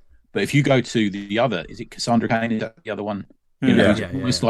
Almost like the Batman costume, just in black leather with a sort of weird sewed up face. Yeah. That's the opposite, isn't it? Yeah. So there's got to be a balance between the two of them somewhere for me. I think they did a better sort of, because they sort of did another Batgirl run. It's in the Fear State. Okay. Yeah. They sort of continued the Burnside outfit, but they made it a sort of evolved version of it, and it's by Bruno Redondo. Oh, he's good. Yeah. And it's this wicked sort of, almost looks like Batwoman, but it's Batgirl. I'll have a look at that. I read that series. That was a good series, actually. Yeah, she kind of keeps the jacket that she had, but then everything else is like, there's a lot more black, like the cape's a lot longer, and just looks like it's Batgirl, but she's grown up a little bit more. Yeah. Which I think it's a really good version. Yeah. What's the point of a tiny cape? And that's a genuine question. What is the point of it? Thought it was a good size. Gliding, I guess. You can still glide. I mean, it's always good for movement. If you have like a flying character and they've got nothing to kind of flap around in the wind, sometimes that can be a bit more challenging, I would say, to sort of illustrate. Do you think Batman gives them notes going, must have a cape? Yeah. Are you thinking of like the Shazam Captain Marvel? You know, the weird little one that he just off one shoulder. It's like a cavalier kind of. Yeah. God, if Batman's giving notes, he must have been so upset with Nightwing. Well, that wasn't that the point. Gone. Wasn't he like? Yeah. He's like, he's not great for fuck costumes. you, Dad. He's not great for costumes. You look at what Robin was running around in for years. You know, that's fucking stupid. Yeah. These shoes. Anyway, Pat does a wonderful play on that in fucking martial law. He does, yeah. And there's another one in Brat Pack. They play on that, don't they, as well? Was it essentially because like the main hero's all in dark colours and the little kids in bright colours? All the people are going to shoot the kid. Oh dear. Anyway, so that was our little list. What is your list? Keep the conversation going online, folks, as always, when we post up this episode. But we've got another. We've got time for a little quiz, Tony, have we? I think we have. Yeah. So this is called The Origins of Youngblood. Oh God. So, in the sense that we were talking about, in a way, the name of a character influences their powers. Yeah. Do you know what I mean? We talked a little bit about that earlier, didn't we? So I thought what I might do is if I read out the name of I've got 13 Youngblood characters here, and I thought I'd read them out, and I think we'll let Dan go third in this because he's clearly a Youngblood expert. I'm a big Rob Liefeld fan. Yeah. And what I'd like to do is, if I'll choose one of you. I'll read the name of a person out, and you've got to tell me what their powers are. And I think we'll start with Vincenzo. Oh God, I know none of Youngblood. Really. Go on. I probably know less than you, Vince. So you're fine. Yeah. All right. This is it's not the name of what they call in American porn a cougar, but the character is called Cougar. And I'd like to tell me what you think their powers are. Vince. Cougar. Yeah. Oh God, I think they're just. I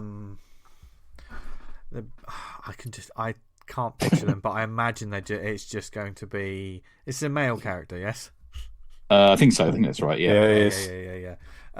So it's going to be like feline agility and speed and probably finding. No, that's just a bit weird. I was about to make a joke and then realised it sounds really bad. They've got a cat mask and a big fan of Hello Kitty. Yes, exactly right. Well, okay, so this is the origins of Youngblood. They spray on things a lot. yeah, do a little wee in every corner. This is written by a guy called Pat McCallum, who I can only think was channeling Rob when he wrote this, unless he's using Rob's like publicity material. Yeah, because Rob, to me, God bless Rob. Do you know what I mean? But he does sound like he invents characters as if a kid would invent characters who's playing with various action men in the corner corner of a schoolyard and didn't have any friends, you know. But the cougar is described as the ferocious, at times almost animalistic cougar, mows down anyone foolish enough to get in his way by moving at dazzling speed and overpowering them with his superior strength and fighting skills. Yeah, boring. If I remember, like, he's got the classic Rob Liefeld costume with like a white stripe down the middle and two on either side is brown or something. I think you're right, yeah, he is. He's almost got like a waistcoat on. If you see it's awful. Yeah, it's basically a sort of Wolverine-y kind of character. Yeah. Okay.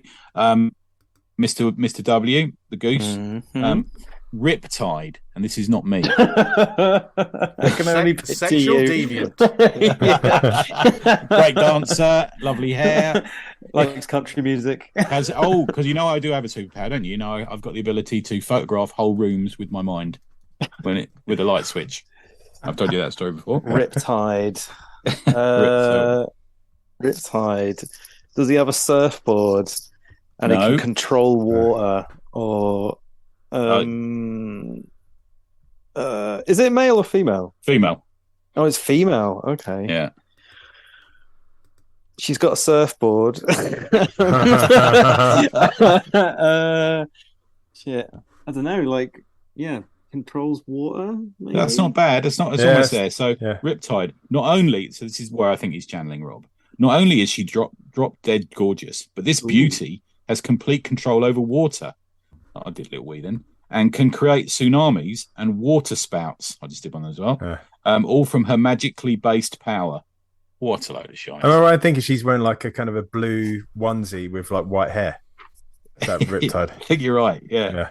Sounds like a blind date intro, doesn't it? Yeah, I'm glad that I fucking retained this fucking information. This is so useful for later life. Yeah. Dan, your one is Vogue. Oh, fuck. You might have done me there. Oh. I know the name. This is the best fucking publicity paragraph, by the way, that's written about this character. You can fire colourful lights a bit like Dazzler. That's what I'll go for. Okay, well, Vogue, strike a pose, but don't stand still too long. Actually, it wouldn't matter if you were still or moving or whatever. This beautiful martial arts expert will kick the crap out of you no matter what you are doing. Who writes this shit? I have to look up this costume now. It's just Domino again. No one will see this. Strike a pose. Apart from the lovely chaps on our Zoom. There's that one. Fucking hell, it's there's awful. An action scene of Riptide being hit with a sort of death ray or something that I found online, and I had to share it with the chaps. Because the where she's being shot is quite magnificent. Oh, nice! I like this. That's in the Zoom chat, by the way. Anyway, right. What's the next one, Tony? Okay, let's do one more. Who's back to you, Vince, isn't it? Yeah. Combat. Spelt in a normal way. Combat is basically, is an expert with any weapon. Maybe I want to say they might be a little bit like Cable, but I think he had lots of other characters for that. I'm just going to take a punt and says he's got cybernetic arms. We haven't had a cybernetic arm. He's definitely got pouches. He's definitely got pouches. Has got pouches. He's from the planet Catella. Was Rob Coachella? eating Catella? Was he just eating Nutella and has changed it? Comes this butt stomping alien with a no nonsense attitude. Combine his super tough battle armor, super strength, and his keen sense of strategy, and you have a warrior that truly lives up to his name. Oh my god, he's the one with the twattish shoulder pads. That's him. Yeah. Got a good beard though, hasn't he? I like that beard. Yeah. Might put that in one of my characters. Grow it yourself, Chris. Go on, let's do it. Are you ready, Christian? I've just looked at that picture you sent, Vince. Now I think you're looking at it the wrong way. I think the ray is coming out of her. She's being forced backwards. Yeah, so it's coming out of her downstairs and it's hitting him in the chest. Okay. She's making that face as if it's enjoyable. It's hard to tell where that beam's coming from or going, isn't it? Yeah. We're dangerously close to insulting Rob Liefeld here. No, he's brilliant. No, we're not having that. I love him. Yeah. Let's stop that out right now. Christian, you ready? Go for it. Chapel. As in, we're going to the chapel. Chapel. Quite a famous one, this one, I'm going to say, D-Man. Yeah. I'm picturing a tall guy. It's like Mystic Meg's on the line. Yeah. I see a tall man. He'll be punching people too. And with an angry, gritted face. Yeah. He killed Spawn originally. That's the storyline. I'm not sure. Yeah, you're right. Yeah, I think so. Yeah. Oh, is it that? Fuck. Is it the same character? Yeah. Then. Yeah. Oh, okay. He's a black dude, this dude. That's I was going to say, is he's got like a skull on his face. That's him, yeah. He's got like the Fresh Prince of Bel-Air haircut. Like, that's the one, square on, like flat on top. Yeah. Like cameo. Yeah. I remember that guy now, yeah. Big pouches. Yeah. Gun, like ammo straps and all that shit. So let me read. Chapel, stand back. This ex-CIA mercenary. How can you be an ex-CIA mercenary? You're not a mercenary if you work for the CIA, are you? Fuck off. Specialises in blowing big holes in things with exceptionally large guns. Though possessing no superhuman powers, Chapel is definitely one dude you don't want to mess with. Well, so his superpowers just guns. Yeah. The classic. Stand back. Yeah. Yeah. Did he appear in the film as like a background character? That rings a bell, you know. I think he might have done. In the Spawn movie, you mean? Yeah. Yeah. I feel like he did. I might be wrong about that. Okay, Dan, last one. Photon. Oh, I think... Was that the one where it's got like flaming head? I think you're right, actually. Yeah. I think they fly around, shoot fire blasts, all that. Yeah. Good shout. So let me read it. Photon. From the planet Valencia. I mean, had he been to Spain or something? Photon can fly loops around anyone and can squash any opposition with the lethal force blasts. He fires with deadly accuracy. A lethal force blast is an amazing name. That's the name of my new band. It's either a band or some sort of kick That's a thrash metal band for sure. Yeah. I do one of those in my bands. Clean your toilets with force blast. My favourite Youngblood member, Troll. Oh yeah, we like him. Yeah, I was looking in the back issue bins at the South Bank recently, and they were trying to charge tourists £7 for the first issue of Troll. Right. Yeah, a load of nonsense. No, I think you got that wrong. He will give you £7 if you take away Troll. My other favourite one is Psi-Fire, PSI Fire, possessing telepathy, telekinesis, and pyrokinesis. Psi-Fire is possibly the most dangerous member of Youngblood.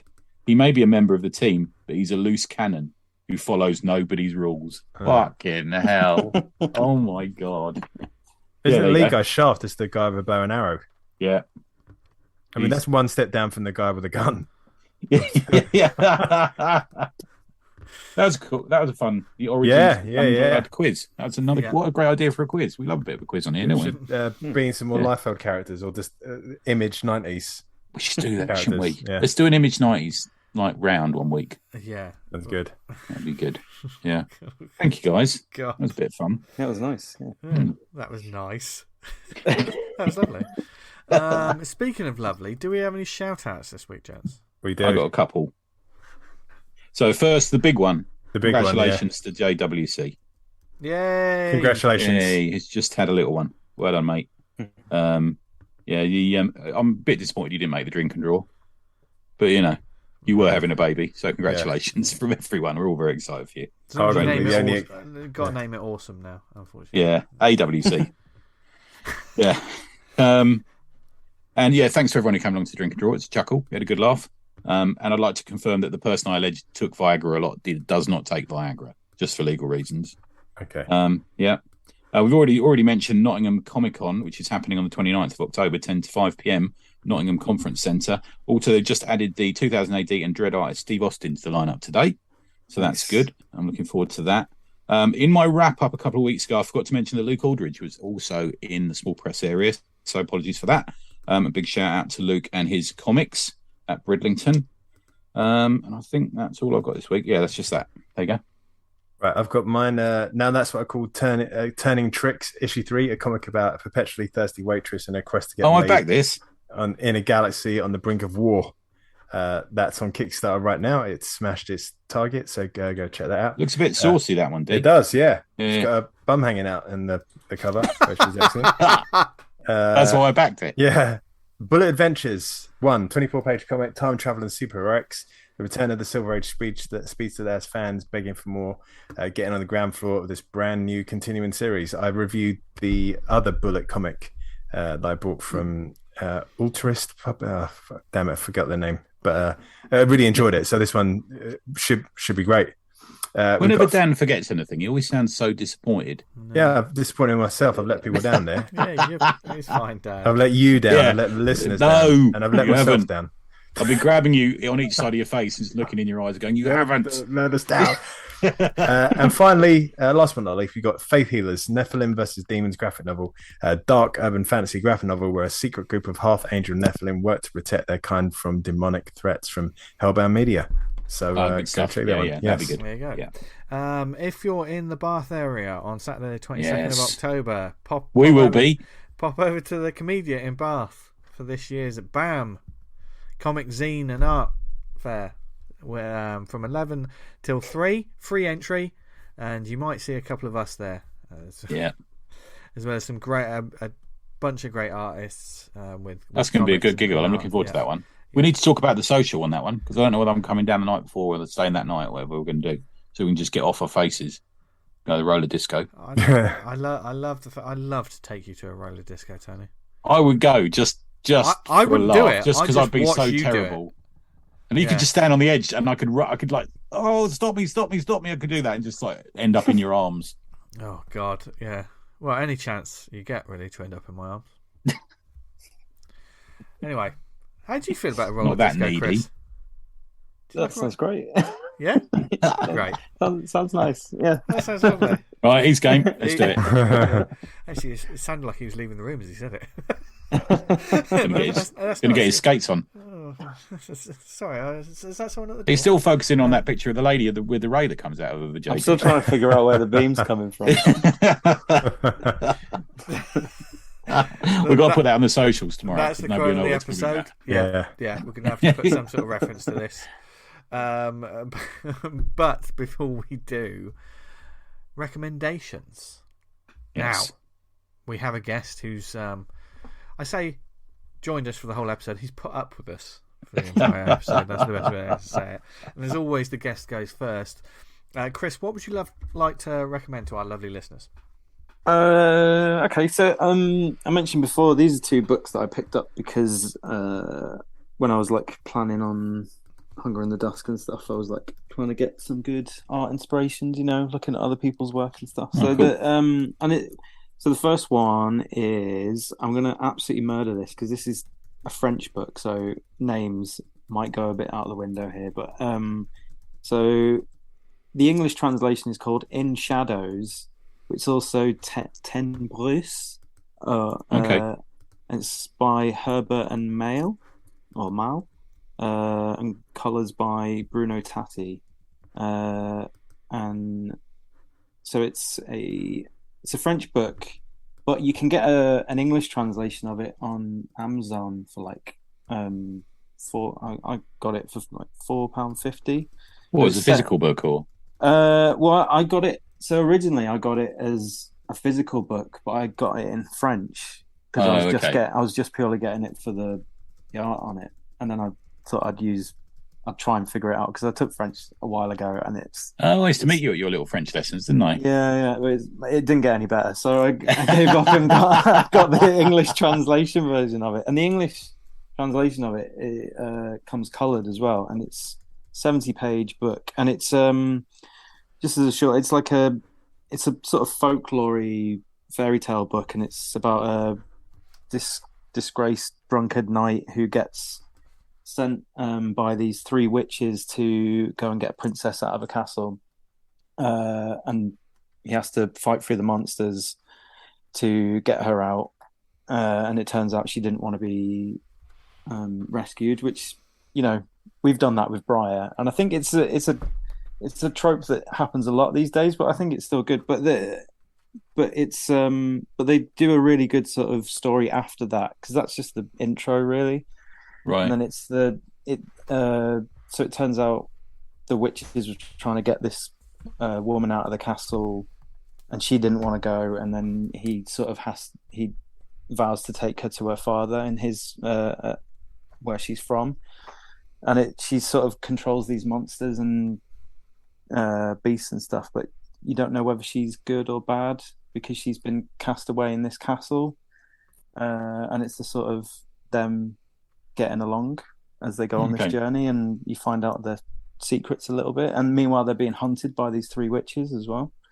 So, but I got it purely for the artwork, and the artwork is it's one of those books that I wish I could draw like that, because it's just the Mail, the artist, he's just really knows how to frame a panel, and he puts up. I follow him on Twitter as well, and he's his name's spelled Mallie, Vincent Mail. This rings a bell actually. I think Did you say his name's Vincent? It is, yeah. Good strong name. Good strong bloke's name. A warrior's name. But his he puts on his he puts sort of his process on his Twitter feed quite a lot, and he did a thing recently where he sort of shows you how he intends to lead the reader around a page with, just by the composition of the panels and stuff, and it's just forest scenes are just utterly gorgeous, and it reminds me a little bit of Matt Smith, who does he did Folklords, and he's doing Hellboy at the moment. I get that, man. I can see a bit of you in it as well, dude. Genuinely. I could see that as well. I think we've probably got some similar influences, maybe. Is Matt Smith Barbarian Lord? He is Barbarian Lord. So good.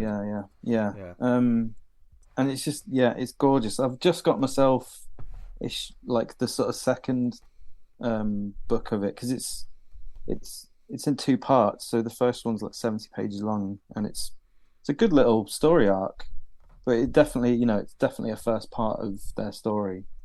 And I've just got the second one, but I can't find an English translation of the second one yet. I think it's maybe not out yet. Okay. I just got. You can get. Who translated it? Was it Europe Comics? Yeah, it's Europe Comics, and it's cool. And it's It's Dargard or something French like that. French pub Air Libre. Oh, okay. It's the French one.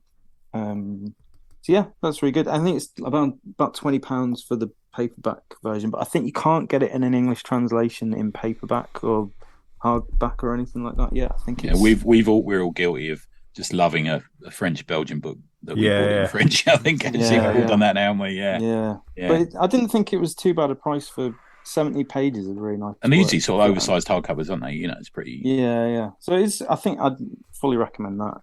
Sadly, the author passed away. Oh no! Last year, he was only 49 as well. Apparently, Hubert, poor guy. But and I've also got another book by the same artist as well. He's done Lupin, which is there was a show on Netflix called Lupin, French show. And it's the sort of book he's illustrated, the book that guy bases his criminal career off, like his sort of jewel thief career off. Oh wow! Okay. But anyway, so that was my first one. Do you want me to do my second one? Yeah, go for it. Yeah. And then my second one was, again, because of influence on the book, and it was Chris and Laura Samney's Jonah and the Unpossible Monsters. Yeah.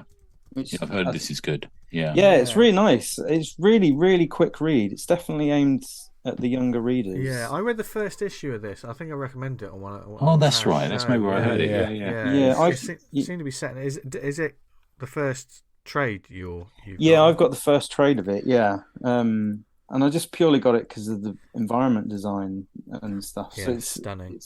You sort of follow. It sort of starts off with 2 sisters in a sort of. I don't think it's set on Earth, because it's, like our Earth. It's not in real life. It's kind of like in a fantasy world. And then all of a sudden, while these 2 sisters are running through a forest, there's an explosion of monsters that just hit the world. And then the world it jumps a year ahead, and the world is now run by, infested with giant monsters, and And the all sisters have been over. separated, I think, haven't they? Yeah, so that you sort of follow the older sister Rainbow, and she gets sort of knocked out in the intro when the monsters arrive, and then she's on the hunt to try and find her sister Jonah, and then she gets wind of a feral child in the forest, so she goes out to see if it's her sister. It's beautiful. Yeah, it also, I remember, I mean, I've only read the first issue, but it definitely had that sort of vibe and energy of, your classic sort of 80s kids cartoons that, like, they were usually an adventure story that probably had some sort of dark beginning. And this could quite easily be an animated show that I used to watch. Yeah. As a kid. Do you know what I mean? Yeah. You're immediately in the story, and then you're just off to the races. And like the Samney's just absolutely smashing it as well. He's the governor, isn't he? Yeah, like talking about character design and stuff. He just manages to get so much across with so little. Yeah, but like it's just use of shadow as well. He's very Toth-esque, isn't he? Yeah, man. Yeah, and it's brilliant, and it walks that line of being perfect for, it's aimed at kids, but adults would definitely like this as well. Yeah. Like the big fight scene in it is just brilliant, and it's kids would love it, and definitely adults love it. And then at the back of the trade, it has a nice sort of colouring book section and a maze that kids can draw. Oh right, wow. Cool. That's really nice.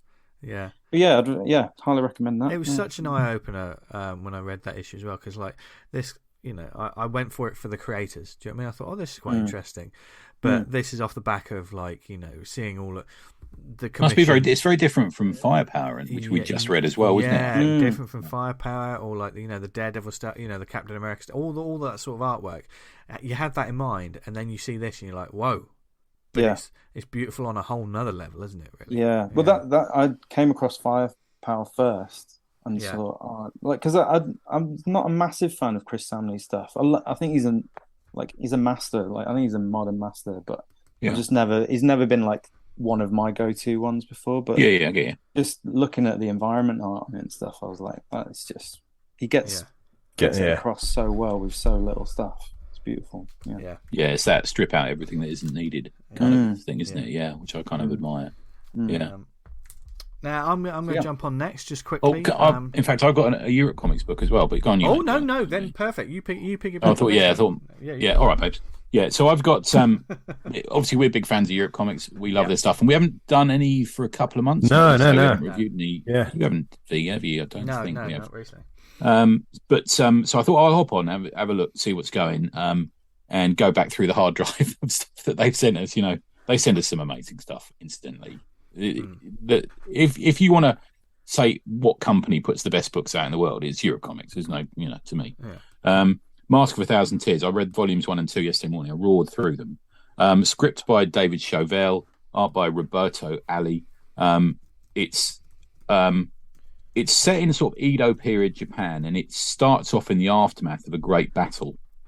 And there's these bodies that are littering the ground. And a woman arrives, and it turns out she's the widow of one of the dead soldiers, and her name is Sadako. And she says to the survivors, these soldiers who are sort of standing about, I think they'd pretended to be dead to survive. She says to them, "Can someone help me take this body back to my village?" And one of them says, "Well, what are you going to pay me?" And she says, "I don't have any money, but you can have me if you take the body back." And one of them steps forward. This dude, Masamuro, his name is, and he helps her drag the body back through the countryside. And on the way back, over a sort of period of time where they walk through some of the most gorgeously realised countryside. I stuck some of this on the Twitter and the Slack and everything. Just beautiful. He begins to fall in love with Sadako, but his feelings aren't reciprocated by her. But she confides in him that she intends to raise her husband from the dead. And she knows that there's a mask that lays within this castle that will bring him back from the dead. And it's called the Mask of a Thousand Tears, and it will resurrect him. And he sort of follows her for a bit across the countryside, and he sort of convinces her that he'll come with her on the way to this castle. And their journey takes them, for the rest of the first volume, it takes them through sort of fights, and he steals stuff, and they get chased as thieves. And, it's this sort of typical non-mystical story, really. You know, so it's grounded in reality. But the only thing is, she has this belief that she can raise her husband from the dead. So you begin to sense there's something more to it. And then it ends with them reaching the base of this castle, and she says, "Well, I need to get in there. I need to be a member of staff in there." And Volume 2 has her infiltrating it as a cleaner. But to do that, she has to. It's like a people smuggling operation that goes on amongst the sort of criminal underworld that lives in the village that surrounds the castle, and she has to pay 5,000 whatever it is yen, whatever, I can't remember what it is now, in order to get into the castle. And she's got no money. Masamuro's got no money, but the woman who's the head of the underworld there with one eye, sort of wizened old woman, she says, if you fight in the sort of fighting pits, you can earn the money, and that'll pay for her to. So he volunteers, and it turns out he's actually quite good at it, and he gets really into it, and he becomes the sort of hero of the fighting pits. He's just this sort of vicious, bloody fighter because he's got this reason to do it, because he wants to help this woman who he loves, but she doesn't love him back, sort of thing. And it takes a really interesting turn. So it becomes more. So we've gone from this sort of strike across the countryside. You know, they're sometimes thieves, sometimes fighters, sometimes in battle, sometimes running. And this almost like a romantic story in Volume 1 into this, what becomes in the first half of the second volume, was like this political intrigue thing where she's part of the court. She's trying to get friendly with the Duke so she can find this mask. And she's got a ways of doing it and bumps into him in the corridor and this sort of thing. But in the village down below, you've got him who's becoming this sort of terrible, brutal man who's just famous for just ripping people's guts out with knives in fights and stuff like that. And then it takes a real turn. I won't ruin it, but it takes a mystical turn. And and we see there's demons in it that are really would put a Mizuki comic manga to shame. There's a page turn in it, a digital effect page turn, where you're like, fuck, these creatures are awful. They're like the worst nightmares that happen, and that becomes a part of the story. So it takes it's almost like playing with genres. It's almost, if you compare it to a Kurosawa movie, it's like it starts off as sort of Rashomon, and then it becomes I don't know, something like Ran or something like that, like a sort of high court drama.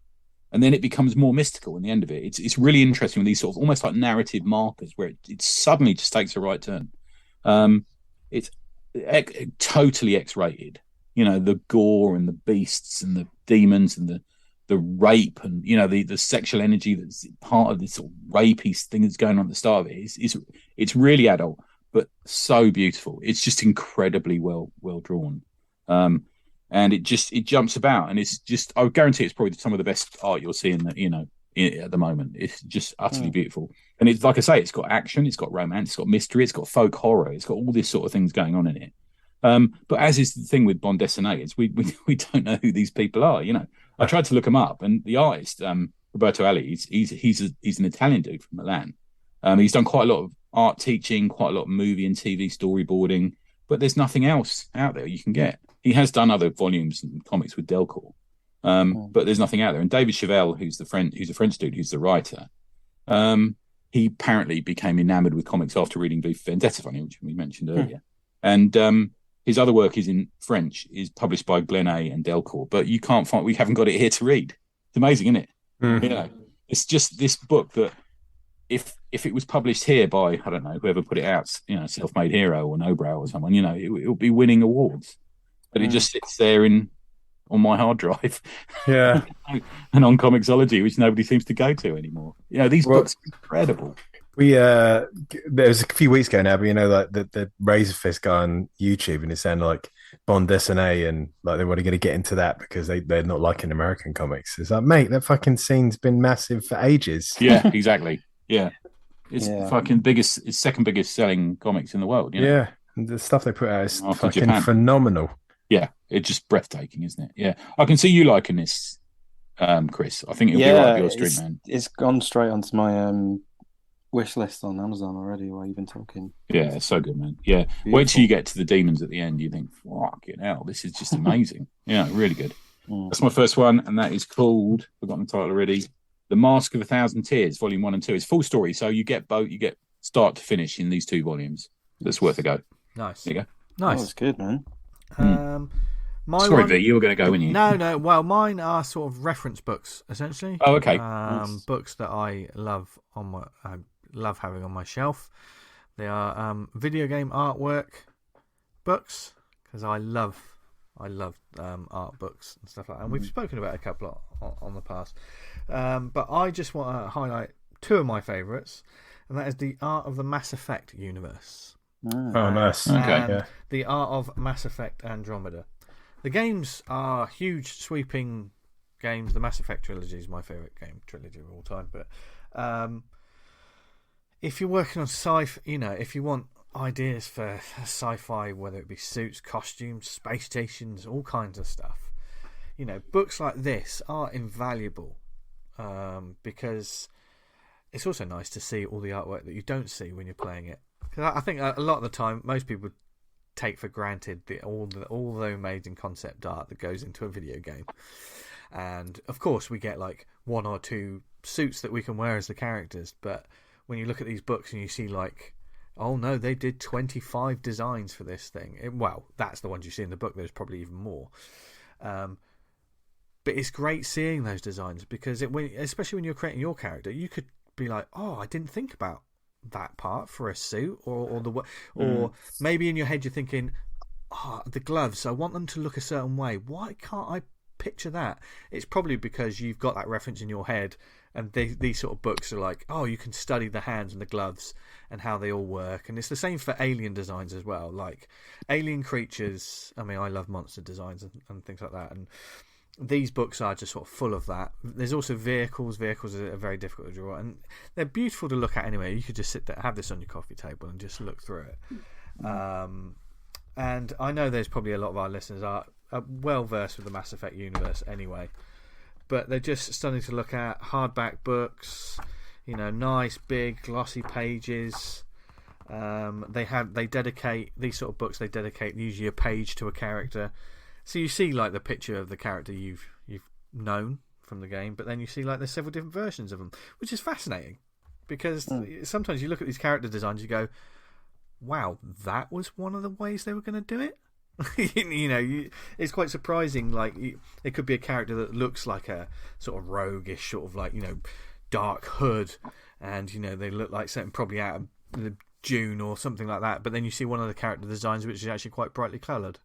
And you're like, oh, that's okay. It's fascinating to see the sort of the ideas that go in, but it indicates so much, man. It indicates like the story and the character, and as well as just the plain design. You can think of it in loads of other ways, can't you? Yeah, and it's good to see like iteration for projects, film, TV, and stuff like that. The design process that they go through is it's the same for comics as well. You have to go through all this sort of stuff, and I think it's good to see how it's done, and then how you can sort of translate it. And it's good that it's documented because in years 20 years time people are going to be writing about the comics. So did you know that such and such character would have looked like this? And it's really interesting to us, And I think that the video game side of things have some of the strongest art books. Oh yeah, they do. Yeah, really definitely. Do. I mean, another one like because they make the most money, I think. Don't they? Yeah. I mean, obviously, I'm doing Safe Space, and like I've got a Dead Space art book. And that's just full of nightmarish visions of the future and space stations and stuff. But it's feeding my brain. It's like, I can see the interior of this place now. I can visually picture it and like what it would look like. And it's just great. These things are great reference, and also they just look good on your shelf, don't they? Let's be honest. I used to go into like Forbidden Planet. I remember is it Shaftesbury Road? That one. Where Shaftesbury Avenue. Yeah, Shaftesbury Avenue. That's it. And it was downstairs where all the comics were, and I would always stop by the art books and look at those lovely hardbacks and go, "Oh, if only it wasn't so expensive, I'd go out with this." But thankfully, over the years, I've picked up because they do get pricey. These art books, don't they? But they are very much worth it, especially if you're looking for reference material and just inspiration, which is what you need when it comes to character creation. Yeah. Because otherwise, I think some people... we've seen many characters that, I see, you're just drawing Batman, are you? That kind of when they're doing their character design. It's like, okay, make it something different, mate. And you can draw influence from all over. So yeah, I definitely, not just the Mass Effect games. If you like fantasy games, or I mean the Assassin's Creed ones. God knows how much is in there. The way those games have gone. They're going through all different cultures. So those books are definitely on my wish lists to get hold of. So yeah, like I have for this book that I'm on at the moment, I've had The Last of Us Part 2 art book on this. Oh, And it's wow. it's got nothing to do with No. fantasy art, but I still refer to it for just first thing in the day. I'll just have a look through that just to get the sort of brain juices going. And also there may be something like organic. There may be like a creature design or something. You just think, I quite like the way that works, and it just goes in the back of your mind. And you don't think about it. I do like it sometimes as well when you get these little notes in these, not just these books, but just character design in general, when you have the artist sort of going, yeah, I really like this bit. It was a shame we didn't use it, so I tried to use it in this costume. Do you know what I mean? You get these little moments of artists becoming fond of a certain character, a concept. And they nailed, they liked that bit, but it didn't work on that costume, so they're recycling and reusing. Because there's no, otherwise, if it doesn't work on the costume, well, if you like it on a costume that doesn't get picked, just put it on something else. Otherwise, it's just lost work, isn't it? Yeah. So that's mine. The Art of the Mass Effect universe. Love these books and those games. So that's mine. D-Man? Hello. Yes, I've got a Fury by Garth. You've got a Fury. I knew that. Yeah. This is the trade of the 6-issue miniseries that came out a little while ago. It's fucking amazing. It's really good. Well, if you kind of like Ennis's stuff, like the Punisher Max series, you're going to like this because it's almost like a companion piece. If you don't like that stuff, you will not like this. Which is kind of it's strange. It's punctuated at times by sort of like quite insightful comments, and then other times people are getting blown to pieces, and you're like, okay, it's a strange combination, but it does work. There's one scene where essentially the story's about Fury. He's kind of like an old war dog, and essentially his skills and outlook into dealing with situations like going in guns blazing, killing everyone, that's not the done thing anymore. So he's kind of like pushed to the side. Well, these snowflakes. Yeah, he's a bit of an old boy now. And sort of his counter from the other side, as it were, used to work for Hydra and AIM, sort of comes along and says, look, this is rubbish what we got now. Like, we want it back in the old days where we was like fighting and killing people. And he says, what I'm going to do is I'm going to have a coup on this island, and we're going to set up like this massive, great big fight. And Fury's like, well, that's fucking stupid. Don't do that. So this guy goes and does it. So Fury has to put a team together to go over there and take this Gagarin out. And it's a great moment. So he's putting together a team of specialists, and there's a female bomb disposal expert that they're going to need.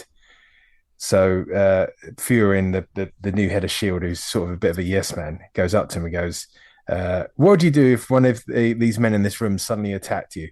Could you confidently say that you could outfight anyone in this room? And she responds, no, sir, I can't. I don't know if there's anyone in this room where I could say that. I'm not someone you think you've seen in a movie. I just do my job. Which is fucking great. Because, there's that trope you got about, Tony, when like this kind of tiny girl like beats the shit out of like 7-foot tall man mountains, and it's like, no, not going to have any of that in here. Yeah, you can. It's a direct line from when is it the Black Widow jumps around someone's head? Yeah, in that film and then defeats them. And you're like, no. So you got moments like that, and then you got ones where like the guys, Gagarin's the bad guy's second in command is someone called Fuckface, who's had like a war injury, so he's basically like a cyclops now with one eye in the middle of his face, no mouth, and typical Ennis. They sort of do a nod to Arseface from Preacher, saying something similar happened to this kid in the States, and he threatens soldiers who don't do their part by threatening to rape them, which is like Jesus Christ, because it says one guy in a gun emplacement who that was a good motivator when I worked in Double Eight Smiths.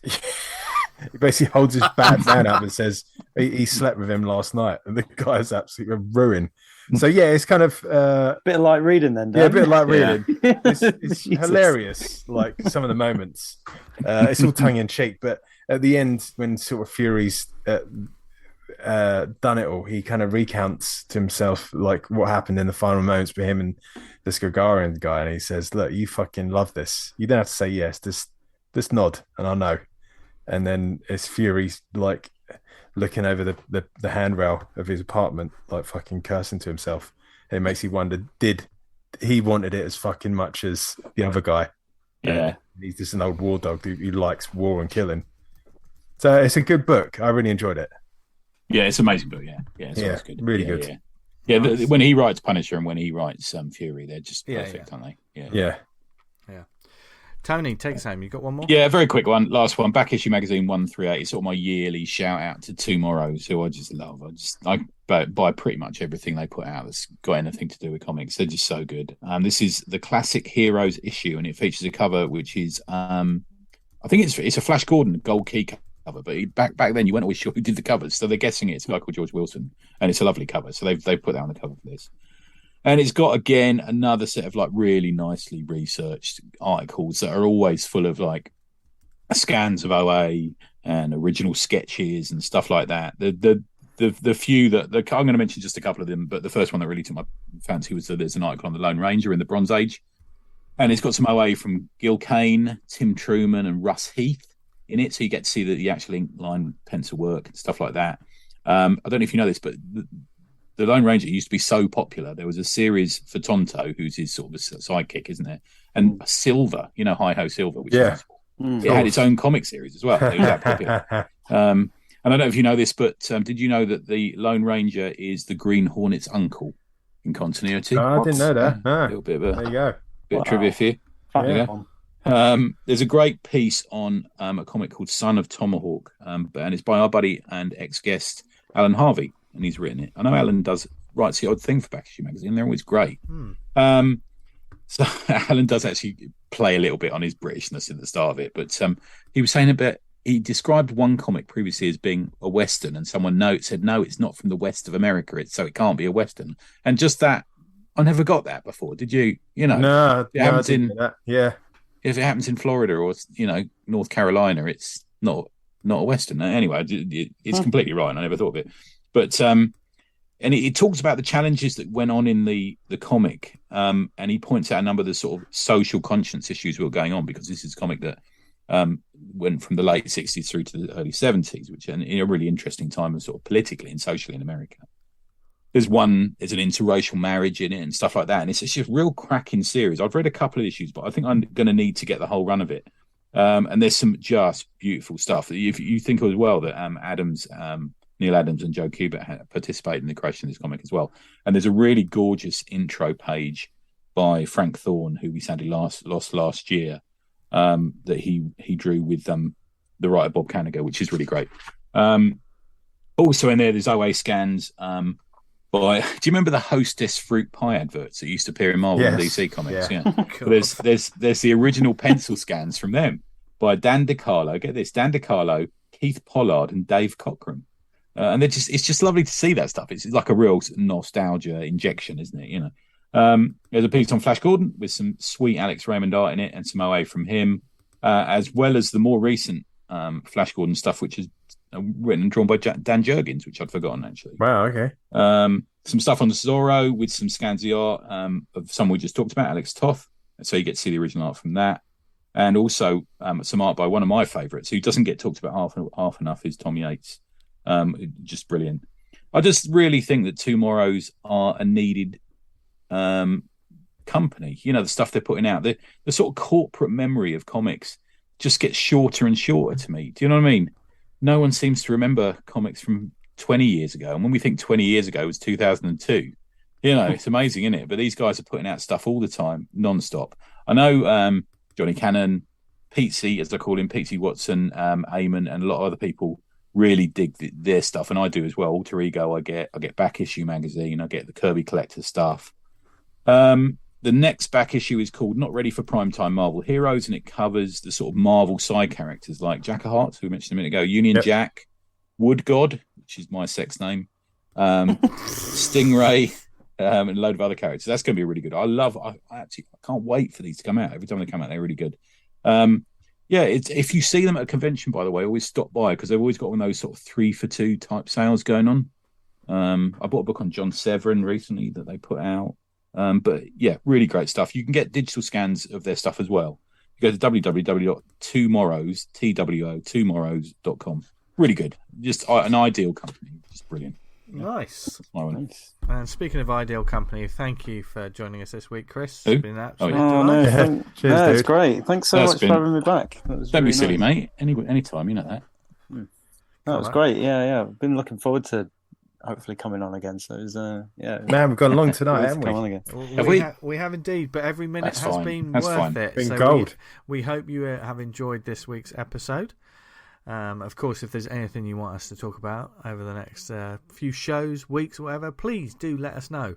You can email us awesomecomicspod@gmail.com. Follow us on Twitter @theawesomepod, where we'll be retweeting, putting out shout-outs, just letting you know about all the good stuff on social media. If you do the Book of Faces, go to facebook.com/awesomecomicspodcast. Join the group Awesome Comics Talk, which is loads of posts on there. Join our Slack group, the Awesome Comics Podcast Slack channel. There's loads of groups and all kinds of stuff, goodness going on there. And thank you. I didn't realise there was a rant channel. How was there a rant channel on there and I didn't know about it? Yeah, man. I don't know why you didn't get in on that. We do enough of it here. About me, probably. That's going to be the reason. There's a lot of Yeah, ranting on that channel. It's a good one. Yeah. Dan loves the spice. Thank you. Spice must flow. Thank you for listening to us, whether it was on the website awesomecomics.podbean.com. If you listen to us on Apple Podcasts, subscribe and leave a review. Helps the word get the word out about the show. Everything we talk about, comics, character creation, lovely people like Chris and more. And if you listen to us on other networks like Spotify, Amazon, Stitcher, Podnose, Podknife. Actually, what other networks are we on, Tony? We're on Pod Hot Like Wasabi when I bust rhymes.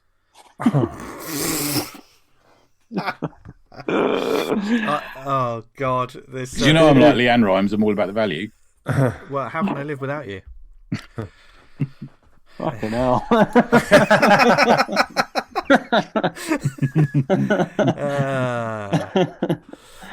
Con Air.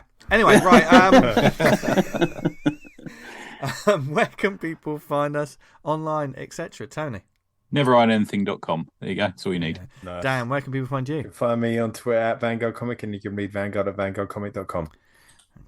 You can find me on Twitter and Instagram @JesterDiablo.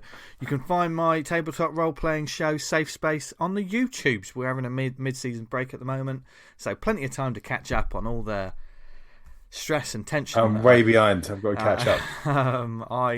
Anyone would think that I'm a horrible person, but it's just the way that the dice roll. Yeah, Get that's caught the up. way we roll. Anyway, and where can our wonderful guest, Chris Wildgoose, where can they find you for more of your Oi, work? quickly, I worked out that your one of your Dungeons and Dragons sessions was about a narrative about my sexual experiences. No. What did you say? Riding a tiger through? Dan was there for it. Yeah. I've forgotten what I said now. Oh no! I rode a flaming horse into another parallel universe. Yeah, and I messaged you saying it sounds excellent, but isn't that taken from one of the last sex experience I had? Maybe. Is this happy coincidence, T? Just happy coincidence. I feel like Tony's sexual experiences are like that Rule 34 thing. If you can think of it, it's happened. It's already done. Yeah. He's forgotten more about his Good sexual point. experiences than anyone will ever know. Yeah. I've Anyway, had 3.5. where can people find you and your work, Chris? This is the worst bit. You can find me as Mr. Rictus on Twitter and Instagram. That's MRRIKTUS, or just chriswildgoose.com, and then all my links are on there as well. Okay. Nice. And look out for the new book, The Hunger in the Dusk, which is... Oh, Yeah, yeah. I'm looking forward to this, man. I Yeah, can't keep wait. an eye for that. Which is Cannot gonna- wait for it. which is Tell me gonna you're come drawing out- it. Tell me you're drawing it traditionally, by the way. No. Oh, you no. twat. No, Tony. Wow. I'm gonna mute Tony. It's only because he wants to steal your original pages. But when's that series going to be coming out, Chris? It's got a rough date at the moment of July 2023, so we've got good wait for it yet, because we're going to basically draw the whole thing before it comes out. So, amazing. Okay, cool. Amazing. So put it on your radar. Yeah. And can't wait, man. Can't wait. Wherever you are in the world, thank you very much for listening, as always, spending your time with us. Hopefully you learned a bit, had a few chuckles, and judged us as always. But never the guests, of course. The guests never get judged. People just wonder why on earth they decided to talk to us. That's kind of how it works.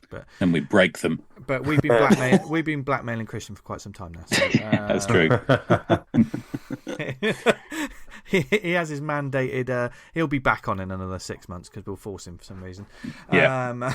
But until that time, wherever you are in the world, we hope you're happy, healthy, doing okay. We all love you very much. Dan, you love them, don't you? Hell yeah. Chris, you love our lovely listeners, don't you? Yeah, love it. Yeah. Tony. Sorry? You love our listeners, don't you, Tony? Who? He does. I swear. I love those fucking silences. The pauses. Is Lorraine Kelly one of our listeners? Probably. Yeah, I love her. She's not going to publicly say it. No, that's true. And understandable. But we're going to go talk to her now. So until we see you next week, have a brilliant week. Make loads of comics. Read loads of comics. And as always, what should they do, everyone? Stay awesome. Chris, you let us down, but that's Stay awesome. Oh shit! If that's not my career in an audio clip, I don't know. Don't say that.